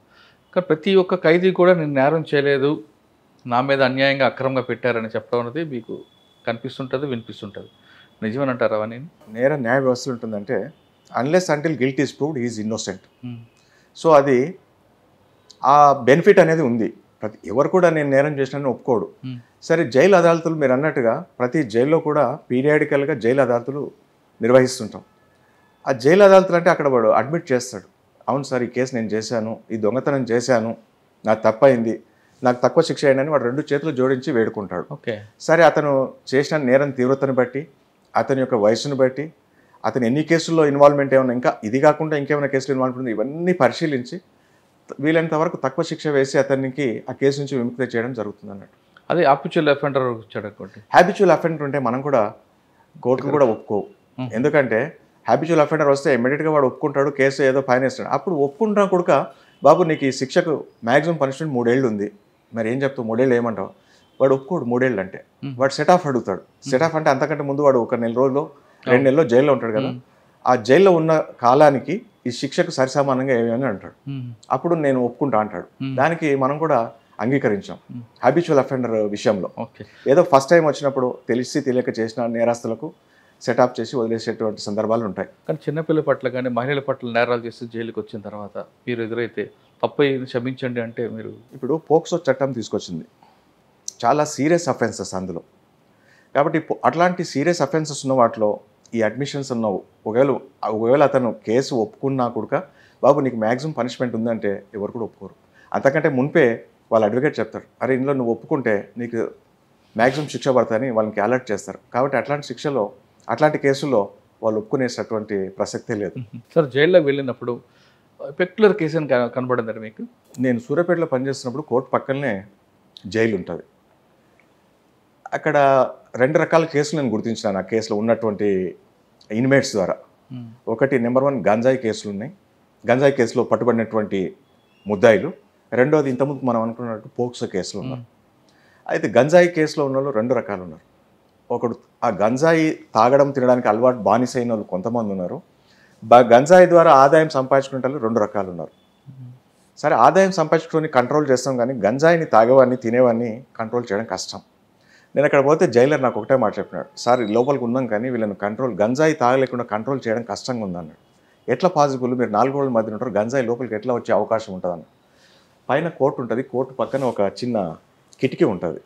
ఆ కిటికీలో దాని నుంచి వాని ఫ్రెండో ఎవడో వాని రిలేటివ్ ఎవడో ఒక పేపర్లు దాన్ని ప్యాక్ చేసి దానికి ఒక రాయి తాడుతో చుట్టి ఆ కిటికీలో నుంచి వేస్తే ఆ జైలు కాంపౌండ్లో పడుతుంది. వాడు వచ్చి అది తీసుకుంటాడంట. సో నాకు అది తెలిసాక నేను ఏం చేశాను, నేను నా కిటికీ దగ్గర ఒక కానిస్టేబుల్ మఫ్లీలో పెట్టినాను నిఘా. అంతేకాకుండా వాళ్ళందరినీ సమావేశం ఏర్పరిచినాను జైల్లో. ఏర్పరిచి వాళ్ళకి దాని కాన్సిక్వెన్స్ చెప్పినాను. మీరుగిన రేపటి నుంచి ఎవడన్నా అందులో పొట్లం పడితే కాన్సిక్వెన్స్ చాలా తీవ్రంగా ఉంటాయి. మీకు జైలుకు బెయిల్ మీద వచ్చేటప్పుడు కూడా బెయిల్ రాకుండా అవుతుంది. నాకు జైలర్ ప్రతిరోజు రిపోర్ట్ పంపిస్తాడు, ఏ గంజాయి వచ్చింది, ఎన్ని పొట్లాలు వచ్చినాయి, ఎవరికి వచ్చిందని అని నేను కాషన్ ఇచ్చినాను. సరే సార్ ఇప్పటి నుంచి తీసుకోమో తాగమో తప్పైందని ఒప్పుకున్నారు. సరే, 1 మంత్ గ్యాప్ ఇచ్చి మళ్ళీ వెళ్ళినాను. ఎట్లుందండి, ఏమన్నా చేంజ్ ఉందా అంటే, సార్ మీరు వచ్చిపోయిన తర్వాత చాలా చేంజ్ ఉంది, ఇప్పుడు పొట్లాలు పడట్లేదు సార్, గంజాయి పొట్లాలు పడట్లేదు, వీళ్ళు కూడా అడగట్లేదు సార్, చాలా కంట్రోల్ అయింది సార్, చాలా ఎఫెక్ట్ ఉంది మీరు వచ్చిపోయినందుకు. కానీ అదొక గుడ్ ఎక్స్పీరియన్స్. ఓకే సార్, మీ సర్వీస్లో పీటా కేసులు జరుగుతుంటాయి. పీటా కేసులో పీటా వాళ్ళని తీసుకొచ్చి రిమైండ్ చేస్తారు, కానీ విక్టిమ్ని తీసుకొచ్చి మీరు హోమ్ పంపిస్తుంటారు. కానీ విక్టిమ్ అక్కడికి వచ్చిన తర్వాత ఆమెకు బ్యాడ్ హ్యాబిట్స్ ఉంటో అక్కడ ఉండలేకపోతుంటారు. అక్కడ హోమ్ నడుపుతున్న వాళ్ళు మాత్రం మాకు వద్దండి వీళ్ళతో బాధ అంటుంటారు. అటువంటి కంప్లైంట్ మీకు ఏమైనా వచ్చాయి? అట్లాంటి కంప్లైంట్ వస్తే వాళ్ళు హోమ్ నుంచి మళ్ళీ వాళ్ళ పుట్టింటికో లేదా మెట్టింటికో పోవడానికి కూడా అవకాశం ఉంటుంది. వాళ్ళు పిటిషన్ వేసుకుంటారు ఆ కన్సర్న్ కోర్టు ముందల, లేదా పీటా కేసు ఎక్కడైతే ఉందో ఆ విక్టిమ్ వాళ్ళు ఒక పిటిషన్ వేసుకుంటారు. లేదా వాళ్ళ బంధువులు కానీ తల్లిదండ్రులు కానీ భర్త కానీ తనకు సంబంధించిన వాళ్ళు పిటిషన్ వేసుకుంటారు. దాని నుంచి వాళ్ళు ఉండేటటువంటి హోమ్ నుంచి ఒక రిపోర్ట్ తెప్పించుకుంటాము. అంతేకాకుండా డిస్ట్రిక్ట్ ప్రొబేషనరీ ఆఫీసర్ ఉంటాడు, ఆయన ద్వారా కూడా ఒక రిపోర్ట్ తెప్పించుకుంటాం. ఆ 2 రిపోర్ట్లు తెప్పించుకున్నాక ఆ కేసు పూర్వాపరాన్ని పరిశీలించి ఆ కోర్టుకు సాటిస్ఫాక్షన్ అనిపిస్తే వీళ్ళను వాళ్ళ బంధువులను అప్పగిస్తాం. ఏ కండిషన్, మళ్ళీ ఈమెను వదిలిపెడితే మళ్ళీ ఇలాంటి కేసులు రిపీట్ చేయదు, వాళ్ళ తల్లిదండ్రుల ఇంట్లో కానీ లేదా వాళ్ళ భర్త ఇంట్లో కానీ లేదా వాళ్ళ బంధువుల ఇంట్లో కానీ తను సేఫ్గా ఉంటుంది, మళ్ళీ ఇలాంటి రిపీటెడ్ కేసు చేయదనుకున్నటువంటి నమ్మకం కోర్టు కలిగినప్పుడు ఆమెను హోమ్ నుంచి రిలీజ్ చేయడం జరుగుతుంది. సార్ మీరు దగ్గర చాలామంది రిమైండ్లు వస్తుంటారు. మీరు ఏ రిమైండ్ రిపోర్ట్ చదివిన తర్వాత కూడా కరెక్ట్ అనిపిస్తే మీరు రిమైండ్ చేస్తారు, లేదంటే రిమైండ్ రిజెక్ట్ చేసే కేసులు ఉన్నాయి? ఇక్కడ మనం మెకానికల్గా చేసే పని కాదు, జడ్జి అనేది అక్కడ మైండ్ అప్లై చేయాలి. పోలీస్ వాళ్ళు ఒక ముద్దాయిని తీసుకొని రిమైండ్ రిపోర్ట్ తీసుకొని వస్తారు. రిమైండ్ రిపోర్ట్ తీసుకుని వచ్చినప్పుడు చట్టపరంగా అన్ని ప్రొవిజన్స్ ఫాలో అయినారా లేదా అని ఫస్ట్ అసర్టైన్ చేసుకోవాలి. జస్ట్ మేయర్ ఆస్కింగ్ రిమైండ్ చేయకూడదు, వాని మీద ప్రైమా ఫేసి కేసు ఎస్టాబ్లిష్ కావాలి. మీకు దీని గురించి ఒక ఉదాహరణ చెప్తాను. నల్గొండలో నేను పనిచేసేటప్పుడు ఒక ముద్దాయిని తీసుకొని వచ్చినారు పోలీస్ వాళ్ళు. ఆ ముద్దాయి ఎవరో కాదు, ఒక అంటే థెఫ్ట్ ప్రాపర్టీ, గోల్డ్ ప్రాపర్టీ కొంటుంటారు కదా, రిసీవర్ ఆఫ్ స్టోలన్ ప్రాపర్టీ. మామూలుగా ఈ మార్వాడి షాప్స్ ఉంటాయి. సుల్తాన్ బజార్లో ఒక మార్వాడి షాపు ఓనర్ని పట్టుకొని వచ్చినారు పోలీసు వాళ్ళు. అతన్ని ఏటుగా చూపించినారు. ఏవన్ ఆల్రెడీ దొంగ, వాడు జైల్లో ఉన్నాడు. వాడు దొంగ కన్ఫెషన్ చేసినట్ట పలానా షాప్లో అమ్మినానని. సరే పోలీసులు పోయి ఆ సుల్తాన్ బజార్లో ఉన్నటువంటి ఒక మార్వాడి షాప్ ఓనర్ని తీసుకొచ్చి రిమాండ్ తీసుకొని, అది కూడా ఈవినింగ్ 5 తర్వాత నేను ఇంటికి వచ్చినారు, నల్గొండలో పనిచేసినాం. రిమాండ్ రిపోర్ట్ అంతా తరోగా చదివాను నేను. ఇన్స్పెక్టర్ కూడా కేసు నెంబర్ తీసుకుని వచ్చినాడు. బాగానే ఉందండి, ఏమన్నా రికవరీ ఉందా అన్న. అట్లీస్ట్ 1 గ్రామ్ ఉన్నట్టు రికవరీ చూపెట్టండి, నేను రిమాండ్ రాస్తాను. సార్ రికవరీ లేదు సార్, వాళ్ళు మార్వాడీలు ఎక్కడ ఇస్తారు సార్ అన్నాడు. నేనేం చేస్తాను, I'm not concern whether is Marwari or some XYZ. నాకు మెటీరియల్ ఇక్కడ వాళ్ళ దగ్గర ఏమన్నా రికవరీ జరిగిందా? రికవరీ లేదు. రికవరీ లేనప్పుడు మరి నేను ఎట్లా రిమాండ్ ఇవ్వాలి? How can you say that this fellow is a receiver of stolen property అని రిజెక్ట్ చేసినాను. రిజెక్ట్ చేసి అప్పటికప్పుడు వదిలేసినాను. అట్లాంటి జడ్జి అంటే మరి ఏదో పోలీస్ వాళ్ళు రిమాండ్ తీసుకొచ్చినంత మాత్రాన రిమాండెడ్ టు జ్యూస్ కస్టడీ రాయడం అది మెకానికల్, అది మనం ఒక జడ్జికి చేయాల్సిన పని కాదు. ఒక కంప్యూటర్ ముందు పెడితే కూడా అదే రిమాండ్ రిపోర్ట్ రెడీ చేసి ఇప్పుడు ఆర్టిఫిషియల్ ఇంటెలిజెన్స్ వచ్చి అది కాదు కదా. ఇక్కడ మనిషి ఒక జడ్జి అనేటువంటి కేసు పూర్వాపరాలు పరిశీలించాలి. అక్కడ ప్రైమా ఫేసి కేసు సాటిస్ఫై అయినప్పుడే అతనికి రిమాండ్ అనేటువంటిది ఇస్తాం. లేకుంటే అతని ఫండమెంటల్ రైట్స్ మనం వయలేట్ చేసిన వాళ్ళం అవుతాం. సార్ కొన్ని కేసుల్లో కాపీ పేస్ట్ వస్తుంటాయండి. ఒక ఎగ్జాంపుల్ 376 ఉందనుకోండి, ఇంతకుముందు ఆయన 377 యాడ్ చేశాడు. అది మీకు తెలుసు 376 377 తేడా అని, కానీ అక్కడ రిమైండ్ రిపోర్ట్లో కాపీ పేస్ట్ కనిపిస్తుంది. అటువంటి కేసులు ఎదురయ్యా మీకు? ఎన్నో అవుతుంటే ఇప్పుడు ఈ కంప్యూటర్ వచ్చిన తర్వాత దాని నుంచి మెరిట్ ఉంది, డిమెరిట్ ఉంది. కంప్యూటర్ వచ్చిన తర్వాత దాని నుంచి మెరిట్ ఉంది, డిమెరిట్ ఉంది. అంటే అక్కడ మనిషి అనేవాడు కంప్యూటర్ ఆపరేటర్ కొంచెం ఇంటెలిజెంట్గా పనిచేస్తే తప్పులు జరగవు. కాకపోతే మానవ సహజం ఒక్కొక్కసారి కట్ కాపీ పేస్ట్ వలన ఒకసారి ఫ్యాక్ట్స్ మారిపోతాయి, అఫెన్సులు మారిపోతాయి. అందుకనే జడ్జి అనేవాడు వాడు ఏది ఉన్నప్పుడు కూడా, ఏ రాత్రి వచ్చినా ఏ పగలు వచ్చినా కూడా ఒక్క రిమాండ్ రిపోర్ట్ 1 నిమిషాలు 5 నిమిషాలు దృష్టి పెట్టి చూస్తే మనకు తెలిసిపోతుంది. వాడు ఇక్కడ కట్ కాపీ పేస్ట్ వచ్చినా కూడా, ఒకవేళ రిమాండ్ రిపోర్ట్లో తప్పులు జరిగినా కూడా దాన్ని సరి చేసే అవకాశం ఉంటుంది ఇక్కడ. లేదంటే ఆ తప్పు అట్లాగే మిగిలిపోతుంది. అటువంటి ఎదురు పడ్డాయి మీకు? అట్లాంటి ఎదురు పడలేదు. సార్ సామాన్యుడు అందరికీ మనం ఫైనల్కి వస్తున్నాం సార్. సామాన్యులు కొంతమందికి కోర్టుకు వెళ్తే లేట్ అవుతుంది అనే ఒక అపవాదం కనిపిస్తుంటుంది. అది వాస్తవం అంటారా? కోర్టుకు వెళ్తే అపవాదం అంటే ఇప్పుడు మనకు అల్టిమేట్గా న్యాయాన్ని ఇచ్చేటువంటి వ్యవస్థ న్యాయ వ్యవస్థ. నేను ఇంతకుముందు చెప్పినట్టు పబ్లిక్ అండ్ జడ్జి రేషియో అనేది చాలా తక్కువగా ఉంది. తర్వాత ఏ కేసు డిస్పోజ్ చేయాలన్నా కూడా దానికి ఫ్రమ్ ది బిగినింగ్ నుంచి చివరి వరకు ఒక ప్రొసీజర్ ఉంటుంది.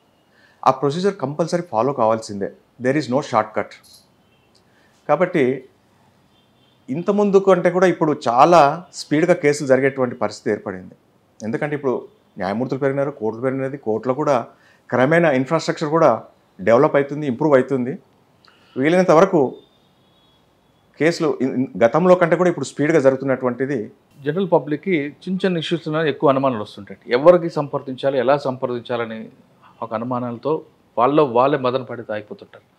ముందుగా ఇంటి పక్కన పంచాయతీ, నల్లా పంచాయతీ, ఇద్దరి మధ్యన తిట్టుకొని అది క్రమేపీ ఆడవాళ్ళ పంచాయతీ మగవాళ్ళకి వెళ్తే తర్వాత అది ఫైటింగ్గా మారిపోతుంటుంది. తిట్టుకున్న విషయాన్ని కోర్టుకు వెళ్ళాలా లేదా పోలీస్ స్టేషన్కి వెళ్ళాలా? పోలీస్ స్టేషన్కి వెళ్తే ఇది కాగజబుల్, నాన్ కాగజబుల్ 2 డివైడ్ చేస్తుంటారు. ఇది కోర్టు అనుమతి తీసుకున్న తర్వాత కేసు పెట్టాలంటారు. అటువంటి అప్పుడు బాధితులు ఏం చేయాలి? ఇప్పుడు మీరు అన్నట్టు కాగ్నిజబుల్, నాన్ కాగ్నిజబుల్ కేసులు ఉంటాయి. ఏ అఫెన్స్ని కూడా ఆ బాధితుడు పోలీస్ స్టేషన్ను చేరుకోవచ్చు. కాగ్నిజబుల్, నాన్ కాగ్నిజబుల్ అనేది ఆ పబ్లిక్ తెలియదు, ఆ లిటిగెంట్కి తెలియదు. అయితే కాగ్నిజబుల్, నాన్ కాగ్నిజబుల్ తేడాలో వాళ్ళు పర్మిషన్ తీసుకోవాల్సిన పని లేదు కక్షిదారులు.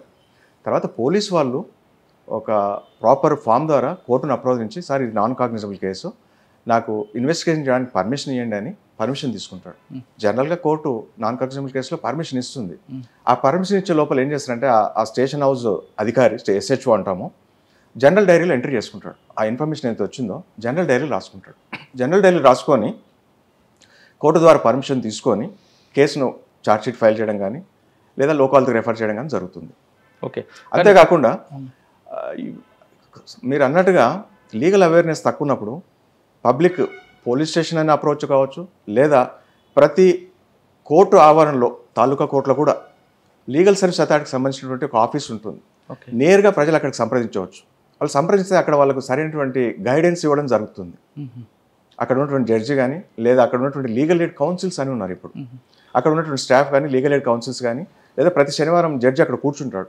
ఆ జడ్జిని అప్రోచ్ అయితే సార్ మాకు ఈ సమస్య ఉంది, మాకు అడ్వైస్ కావాలి, మేము ఎక్కడ అప్రోచ్ కావాలంటే వాళ్ళకి సరైనటువంటి గైడెన్స్ ఇవ్వడం కూడా జరుగుతుంది. అంటే పోలీసులను రిజెక్ట్ చేసినా కోర్టుకి రావచ్చు. ఇప్పుడు అన్ని కేసుల్లో కూడా పోలీసులు FIR చేయరు అనుకుందాం. దానికి రెండో మార్గంగా రిజిస్టర్డ్ పోస్ట్ ద్వారా సూపరింటెండెంట్ ఆఫ్ పోలీస్కు ఒక కాపీ మార్క్ చేస్తూ SHకు పంపిస్తాం. అప్పుడు కూడా కాలేదనుకున్నప్పుడు ఆ వ్యక్తి ఎవరైతే బాధితున్నాడో విక్టిము కోర్టును మేజిస్ట్రేట్ కోర్టును సంప్రదించి ప్రైవేట్ కంప్లైంట్ ఫైల్ చేసుకునే వెసులుబాటు ఉంది. సార్ మరొక విషయం, కొంతమంది ఇల్లు అద్దెకిస్తారు, షాపులు అద్దెకిస్తారు, దాని మీదే వాళ్ళు బతుకుతుంటారు. ఖాళీ చేయమంటే ఖాళీ చేయరు. పోలీస్ స్టేషన్ పోతే సివిల్ మ్యాటర్ కోర్టుకు పంపమంటారు. కోర్టుకు వెళ్తే ఆలస్యం అవుతుందని కొంతమంది కోర్టుకు వెళ్ళరు. ఇక్కడ థర్డ్ పార్టీకి ఎంటర్ అవుతారు. ఏ రౌడీ షెటరో ఏ పొలిటీషియన్ సెటిల్మెంట్ చేస్తుంటాడు. ఇద్దరు పక్కన డబ్బులు తినేసి వాళ్ళు హ్యాపీగా ఉంటాడు. అటువంటి సమస్య సామాన్యుడికి వచ్చినప్పుడు ఏం చేయాలంటారు? ఇది నిజంగా మీరు అన్నట్టు సివిల్ మ్యాటర్ అన్నప్పుడు సివిల్ కోర్టు గడప తొక్కాల్సిందే. సివిల్ కోర్టు అతను ఆ ల్యాండ్ లార్డ్ ఎవరైతే ఉంటారో ఇంటి ఓనరు, సార్ అతను నేను రెంట్కి ఇచ్చినాను, ఖాళీ చేస్తలేడు, లేదా నాకు కిరాయి కడతలేడు, లేదా నాకు ఇబ్బంది కలిగిస్తున్నాడు, లేదా నా అవసరం ఉంది, సార్ ఒక్కొక్క కేసు ఒక్కొక్క తీరుగు ఉంటుంది. అతను సివిల్ కోర్టును అప్రోచ్ కావచ్చు. సరే మరి సివిల్ కోర్టును అప్రోచ్ అయితే మీరు అన్నట్టు సార్ ఎన్నేళ్ళు పడుతుందో తెలియదు, వాడు రెంట్ కూడా ఇస్తలేడు అన్నప్పుడు ఒక మధ్యంతర పిటిషన్ వేసుకోవచ్చు. నాకు రెంట్ నెలకు ఒక 6,000 రూపాయలు ఉంది, అతను ఇస్తలేడు, నాకు రెంట్ ఇప్పించండి అని ఒక మధ్యంతర పిటిషన్ వేస్తాడు. అది ఇమీడియట్గా డిస్పోజల్ అవుతుంది. వానికి ఆ కిరాయిదారికి ఎవరైతే ఉన్నదో కోర్టు డైరెక్షన్ ఇస్తుంది, బాబు నువ్వు నెలకు 6,000 అంటున్నావు, ఆయన 6,000 అంటున్నావు, నువ్వు 4,000 అంటున్నావు కదా, మీ ఇద్దరి మధ్యన 2,000 ఉంది, సరే 4,000 రూపాయలు అయితే ప్రస్తుతానికి కట్టేసాయి, ఆ పాత అరియర్స్ కూడా ఏవైతే ఉంటాయో అవన్నీ కట్టేసాయని ఒక ఆర్డర్ ఇస్తాం. అది కడితే ఆ కేసు ఉన్నంత వరకు అతను ఇంట్లో ఉండొచ్చు. ఒకవేళ అతను ఆర్డర్ను ధిక్కరించిన అనుకోండి, అతని యొక్క కేసును కొట్లాడేటువంటి లేదా డిఫెన్స్ అనేటువంటి స్ట్రైక్ ఆఫ్ చేసే అధికారం కోర్టుకుంది. ఓకే. అతను ఇంకా కేసు కంటెస్ట్ చేయడానికి వీలు లేదు. నువ్వు ఎప్పుడైతే కోర్టు ఆర్డర్ను ధిక్కరించినావో నీ డిఫెన్స్ అనేది స్ట్రైక్ ఆఫ్ అయిపోతుంది. ఇక నీ కోర్టులో నువ్వు మళ్ళీ రిటర్న్ స్టేట్మెంట్ వేసుకొని మళ్ళీ నువ్వు సాక్ష్యాలు పెట్టుకొని కేసు నడిపించుకున్నటువంటి నీ అధికారాన్ని కోల్పోతావు. కాబట్టి ఆ ప్రొవిజన్ ద్వారా, ఆ మధ్యంతర ఆర్డర్ ద్వారా ఎవరైతే ల్యాండ్ లార్డ్స్ ఉన్నారో వాళ్ళకు ఉపశమనం కలుగుతుంది. ఓకే. అంటే థర్డ్ పార్టీకి ఎంటర్ కాకుండా కోర్టుకి వస్తే ఈ బెనిఫిట్ ఉంటుంది. థర్డ్ పార్టీ ఎంటర్ కాకూడదు. థర్డ్ పార్టీ ఎంటర్కి పోతే చాలా తప్పది. అది న్యాయ వ్యవస్థ చేయాల్సినటువంటి పని. అది పోలీసులు కానీ లేదా థర్డ్ పార్టీ కానీ లేదా అన్సోషల్ ఎలిమెంట్ చేయాల్సినటువంటి పని కాదు. వాళ్ళను అప్రోచ్ అయినట్లయితే ప్రజలకు చాలా అన్యాయం జరుగుతుంది. సార్ కొంతమంది చిట్టీలు ఉంటాయండి, ఇంటి పక్కన మాట్లాడుకుంటారు, అంతవరకు ఫ్రెండ్షిప్ ఉంటుంది, చిట్టీలు కట్టుకుంటారు, దానికి ఎలాంటి ఎవిడెన్స్ ఉండదు. వన్ ఆఫ్ ద డే ఆమె ఎస్కేప్ అవుతుంది. వాళ్ళు ఎవరికి అప్రూవ్ చేయాలి? పోలీస్ స్టేషన్కి వెళ్తే సేమ్ సివిల్ మ్యాటర్ అని వస్తుంది. దానికి ప్రత్యేకమైన చట్టం ఉంది. ఇప్పుడు డిపార్చర్స్ ప్రొటెక్షన్ యాక్ట్ అని ఉంది, చాలా పవర్ఫుల్ చట్టం అది. ఇప్పుడు అది సివిల్ మ్యాటర్ కాదు, అది చిట్టీలు మీరు అన్నట్టుగా అన్అఫిషియల్ చిట్టీలు రన్ చేస్తుంటారు, లేకుంటే ఈ మనీ సర్క్యులేషన్ స్కీమ్స్ ఉంటాయి. ఇంత నువ్వు డబ్బు కట్టించి నువ్వు ఇంకొకరిని మళ్ళీ జాయిన్ చేపిస్తే నీకు ఇంత బెనిఫిట్స్. మైక్రో ఫైనాన్స్ అనలేం, కానీ ఆ ఇన్వెస్ట్మెంట్స్ పెడుతూ ఉంటారు. ఫస్ట్ స్టార్టింగ్లో వాళ్ళకి రిటర్న్స్ వస్తుంటాయి, తర్వాత రిటర్న్స్ రాకుండా కంపెనీ వాడు ఎవరైతే ఆర్గనైజ్ ఉంటారో వాడు చేతులు వేస్తారు. అప్పుడు వాళ్ళకి డిపాజిటర్స్ ప్రొటెక్షన్ యాక్ట్ అనేది ఉంది. వాళ్ళు పోలీస్ అప్రోచ్ కావచ్చు, పోలీస్ FIR చేస్తుంది, అప్పుడు క్రిమినల్ కేసు అవుతుంది. అలాంటి కేసులు చాలా నడుస్తున్నాయి ఇప్పుడు. సరే, నెక్స్ట్ అత్తామామ కోడలు వేధిస్తుందని అత్తమామ, ఇది అత్తమామను వేధిస్తున్న కోడల వైపు నుంచి ఏం చేయాలి, అత్త వైపు నుంచి ఏం చేయాలి? భర్త ఏమంటున్నాడు? భర్త అటు ఇటు కాకుండా ఉంటాడు కదా, తల్లిదండ్రులకు చెప్పలేడు, ఇటు భార్యకి చెప్పలేడు. భర్త అందులో ఇంపార్టెంట్ రోల్. సరే, అత్తమామ వేధిస్తున్నారని కోడలు ఎవరికి చెప్పాలి? పోలీస్ స్టేషన్కి వెళ్తే అదొక కేసు, లేదు భర్తకు చెప్తే అటు అమ్మని కాదనలేడు, భార్యని కాదనలేడు. ఇప్పుడు నిజంగా ఆమె వేధించబడుతుంది ఒక కోడలు అత్తమామలు అంటే ఇట్ ఈస్ డెఫినెట్లీ వేధింపుల కేసు కిందకి వస్తుంది. అంటే 498 IPC, ఇంతకుముందుకు IPC, ఇప్పుడు కొత్త చట్టం వచ్చింది అనుకోండి, BNS. ఆ వేధింపుల చట్టం కిందకి వస్తుంది. ఆమె నిస్సందేహంగా పోలీస్ స్టేషన్ అప్రోచ్ కావచ్చు నిజంగా ఆమెకు వేధిస్తున్నట్లయితే. ఓకే. సార్ అటువంటి కేసుల్లో కోడలు తన ఉద్యోగంలో వచ్చిన జీతంతో ఇల్లు కొనుక్కుంది, మెయింటెనెన్స్ కింద ఈఎంఐ ఆమె కట్టుకుంది ఆమె శాలరీ నుంచి. ఇంట్లో అత్త మామ, అత్త భర్త అందరూ ఉంటారు. వన్ ఫైన్ డే ఇద్దరి మధ్య డిస్ప్యూట్ వచ్చి కోడలు ఇంటి నుంచి వెళ్ళిపోతుంది. కానీ ఈఎంఐ మాత్రం ఈమె శాలరీ నుంచి కట్ అవుతుంది. భర్త ఇంటి నుంచి ఖాళీ చేయడు, అత్త మామ ఇంటి నుంచి పోరు. అటువంటి కోడల పరిస్థితి ఏం చేయాలి? కోర్టును అప్రోచ్ కావాల్సిందే. కానీ ఈలోగా శాలరీ కట్ అవుతుంటుంది కదా అమ్మాయి. శాలరీ కట్ అయినా ఆమె ఇంటి ఓనర్షిప్ ఆమెకే ఉంటుంది కదా. ఇంటి ఓనర్ కోడలే ఉంటుంది. ఆమె తన లోన్ పెట్టి తన సేవింగ్స్ పెట్టి ఇల్లు కొన్నది. ఇల్లు కొన్నప్పుడు ఆమె లోన్ తీసుకున్నది. లోన్ తీసుకున్నప్పుడు న్యాచురల్గా ఇన్స్టాల్మెంట్ కట్ అవుతుంది. అయినంత మాత్రాన ఆమె ఓనర్షిప్ అయితే ఎక్కడ పోదు కదా. ప్రజెంట్ అయితే వాళ్ళు ఉండాల్సిందంటారా? అంటే కోర్టు ద్వారా వాళ్ళని ఖాళీ చేయించాలి. ఈమె చట్టాన్ని పొజిషన్లో ఆ ముందు కాబట్టి మేము ఖాళీ చేయించలేమని పోలీసులు అంటుంటారు. పోలీసుల కేసు కాదు ఇది. ఇది సివిల్ కోర్టుకు పోవాల్సిన కేసు ఇది. తర్వాత తను ఆ కోడలు అవుతుందో ఆమె చట్టాన్ని తన చేతిలోకి తీసుకోలేదు. తీసుకొని ఫైన్ మార్నింగో లేదా నైటో అత్తమామని తీసి ఏదో ఫోర్స్ ఉపయోగించి బయట పడేసే ఛాన్స్ ఉండదు, అవకాశం ఉండదు. వాళ్ళని చట్టపరంగానే ఖాళీ చేయించాలి. ఓకే, దానికి పోలీసులు కూడా ఏం చేయలేరు. వాళ్ళ దగ్గరికి పోతే ఇది సివిల్ కేసు, మీరు సివిల్ కోర్టును అప్రోచ్ కండి అంటారు. కాబట్టి సార్ ఇప్పుడు కోడలు వేధిస్తుందని అత్తమామ ఉన్నారండి, వాళ్ళు ఎవరికి అప్రోచ్? అంటే వేధింపులు అయితే పోలీస్ స్టేషన్కి వెళ్ళాల్సిందే, లేదంటే కోర్టుకు రావాల్సిందే. పోలీస్ స్టేషన్కి వెళ్తే కొడుకు పరుగు పోవద్దని అనుకుని భావించే తల్లిదండ్రులు ఉన్నారండి. ఇప్పుడు అలాంటి రాని కేసులు ఎన్నో ఉంటాయి. పరువు పోతుందనో లేకుంటే మనకు పని జరగదనో అటువంటి రాకుండా ఇంట్లో సతమతమైన కేసులు ఎన్నో ఉంటాయి. మనం వాటి గురించి మనం మాట్లాడుకోలేం. ఎందుకంటే మనకు తెలియని అన్నోన్ కేసెస్ చాలా ఉంటాయి. మనకు తెలిసేటి నోన్ కేసెసే కదా. వాళ్ళకు తప్పదన్నప్పుడు విధిలేనప్పుడు అయితే వాళ్ళు పోలీస్ స్టేషన్ అన్నా అప్రోచ్ కావాలి, లేదా వాళ్ళకి నియరెస్ట్ కోర్టు కన్నా పోవాల్సి ఉంటుంది. తప్ప ఇక మూడో వ్యక్తి చేతులకు వాళ్ళ ఈ న్యాయం వాళ్ళు చెప్పలేరు. They are not entitled to deliver justice. Sir అబ్బాయి అమ్మాయి ఈవ్ టీచింగ్ కేసు అయితే మీ దగ్గర సెక్షన్స్ ఉన్నాయి. పోలీస్ స్టేషన్కి వెళ్ళినా అమ్మాయి కంప్లైంట్ తీసుకుంటారు. 5 అంటే ఒకప్పుడు ఐపీఎస్లో 506 అవ్వచ్చు, 509 రకరకాల సెక్షన్స్ అవుతాయి. కానీ అదే అమ్మాయి అబ్బాయికి వేధించింది అనుకోండి, కేసు అవుద్దా? Very typical question. కానీ మన చట్టంలో అలాంటి ప్రొవిజన్ ఏం లేదు. అమ్మాయి అబ్బాయిని వేధిస్తున్నాడు కాబట్టి ఇతను ఈమె నిందితురాలని ఎక్కడ లేదు. ఒకవేళ 354 కేసు తీసుకున్నట్లయితే 354 ఏంది? అవుట్రేజింగ్ ది పాత చట్టం నుంచి మాట్లాడుతున్నాను. ఈ కొత్త చట్టంలో వేరే ప్రొవిజన్ వచ్చింది. 354 ఐపీసీ తీసుకుంటే outraging of modesty of a women. అంటే దాంట్లో మీరు ఏమనుకుంటారు? కామన్ మ్యాన్ మామూలుగా మగవాళ్ళే ముద్దాయిగా ఉంటారు, కానీ లేడీస్ కూడా ముద్దాయిలుగా ఉన్నటువంటి కేసులు ఉన్నాయి. 354లో లేడీస్ కూడా ఉన్నారు. 376లో లేడీస్ కూడా ఉన్నారు, ఉంటారు. కానీ తిట్లు దీంట్లో ఈవ్ టీచింగ్ అని చెప్పలేము. దానికి వేరే ఇంకా ఏదైనా హరాస్మెంట్ 506 504 ఇంకేదైనా వస్తుండొచ్చు. ఇప్పుడు బిఎన్ఎస్లో సెక్షన్ మారి ఉండొచ్చు. సో జనరల్గా ఫైనల్గా అడుగుతున్నాను సార్, ఈ ప్రొఫెషన్లో రావాలనుకున్న వాళ్ళకి మీరు ఇచ్చే మెసేజ్ ఏంటంటే, ఒకటి. రెండోది, కామన్ మ్యాన్ ఎప్పటికైనా లీగల్ అవేర్నెస్ తీసుకోవాలంటే ఏం చేయాలంటారు? చిన్నప్పటి నుంచి పిల్లలకి స్కూల్లో నుంచే తీసుకురావాలా, లేదా కాలేజీకి వచ్చాక మన చట్టాల పట్ల అవగాహన కల్పించాలా? ఈ ప్రొఫెషన్ అంటే ముఖ్యంగా న్యాయవాద వృత్తి, అడ్వకేట్స్ అనేది నోబుల్ ప్రొఫెషన్. ఒక న్యాయవాది నుంచి ఒక పీపీ అవుతాడు, ఒక న్యాయవాది నుంచి ఒక గవర్నమెంట్ పీరియడ్ అవుతాడు, ఒక న్యాయవాది నుంచి ఒక జడ్జి ఉద్భవిస్తాడు. అంతే కదా. డైరెక్ట్ అయితే జడ్జిగా కాలేరు. ఒక న్యాయవాదిని రాణించిన తర్వాతనే అతని స్థాయిని బట్టి జూనియర్ సివిల్ జడ్జా, డిస్ట్రిక్ట్ జడ్జా, హైకోర్టు జడ్జి అనేటువంటిది జరుగుతుంది. సో ఈ వృత్తి అనేటువంటిది ప్రజలకు మేలు చేయాలనుకున్నటువంటి తపన ఉన్న వ్యక్తికి మంచి ప్లాట్ఫామ్. ఒక న్యాయవాదిగా ప్రజలకు మేలు చేయొచ్చు, న్యాయం చేయొచ్చు, బాధితుల తరపున పోరాడవచ్చు, వాళ్ళకున్న హక్కుల గురించి తెలియజెప్పచ్చు, వాళ్ళ హక్కుల గురించి పోరాడవచ్చు. అది కేవలం న్యాయవాది చేయగలుగుతాడు. అదేవిధంగా ఒక జడ్జిగా కేసులను బట్టి లోకాల ద్వారా కానీ, మీడియేషన్ ద్వారా కానీ, లేదా రెగ్యులర్ కోర్టులో న్యాయం చేసినటువంటి తృప్తి అనేటువంటిది కలుగుతుంది.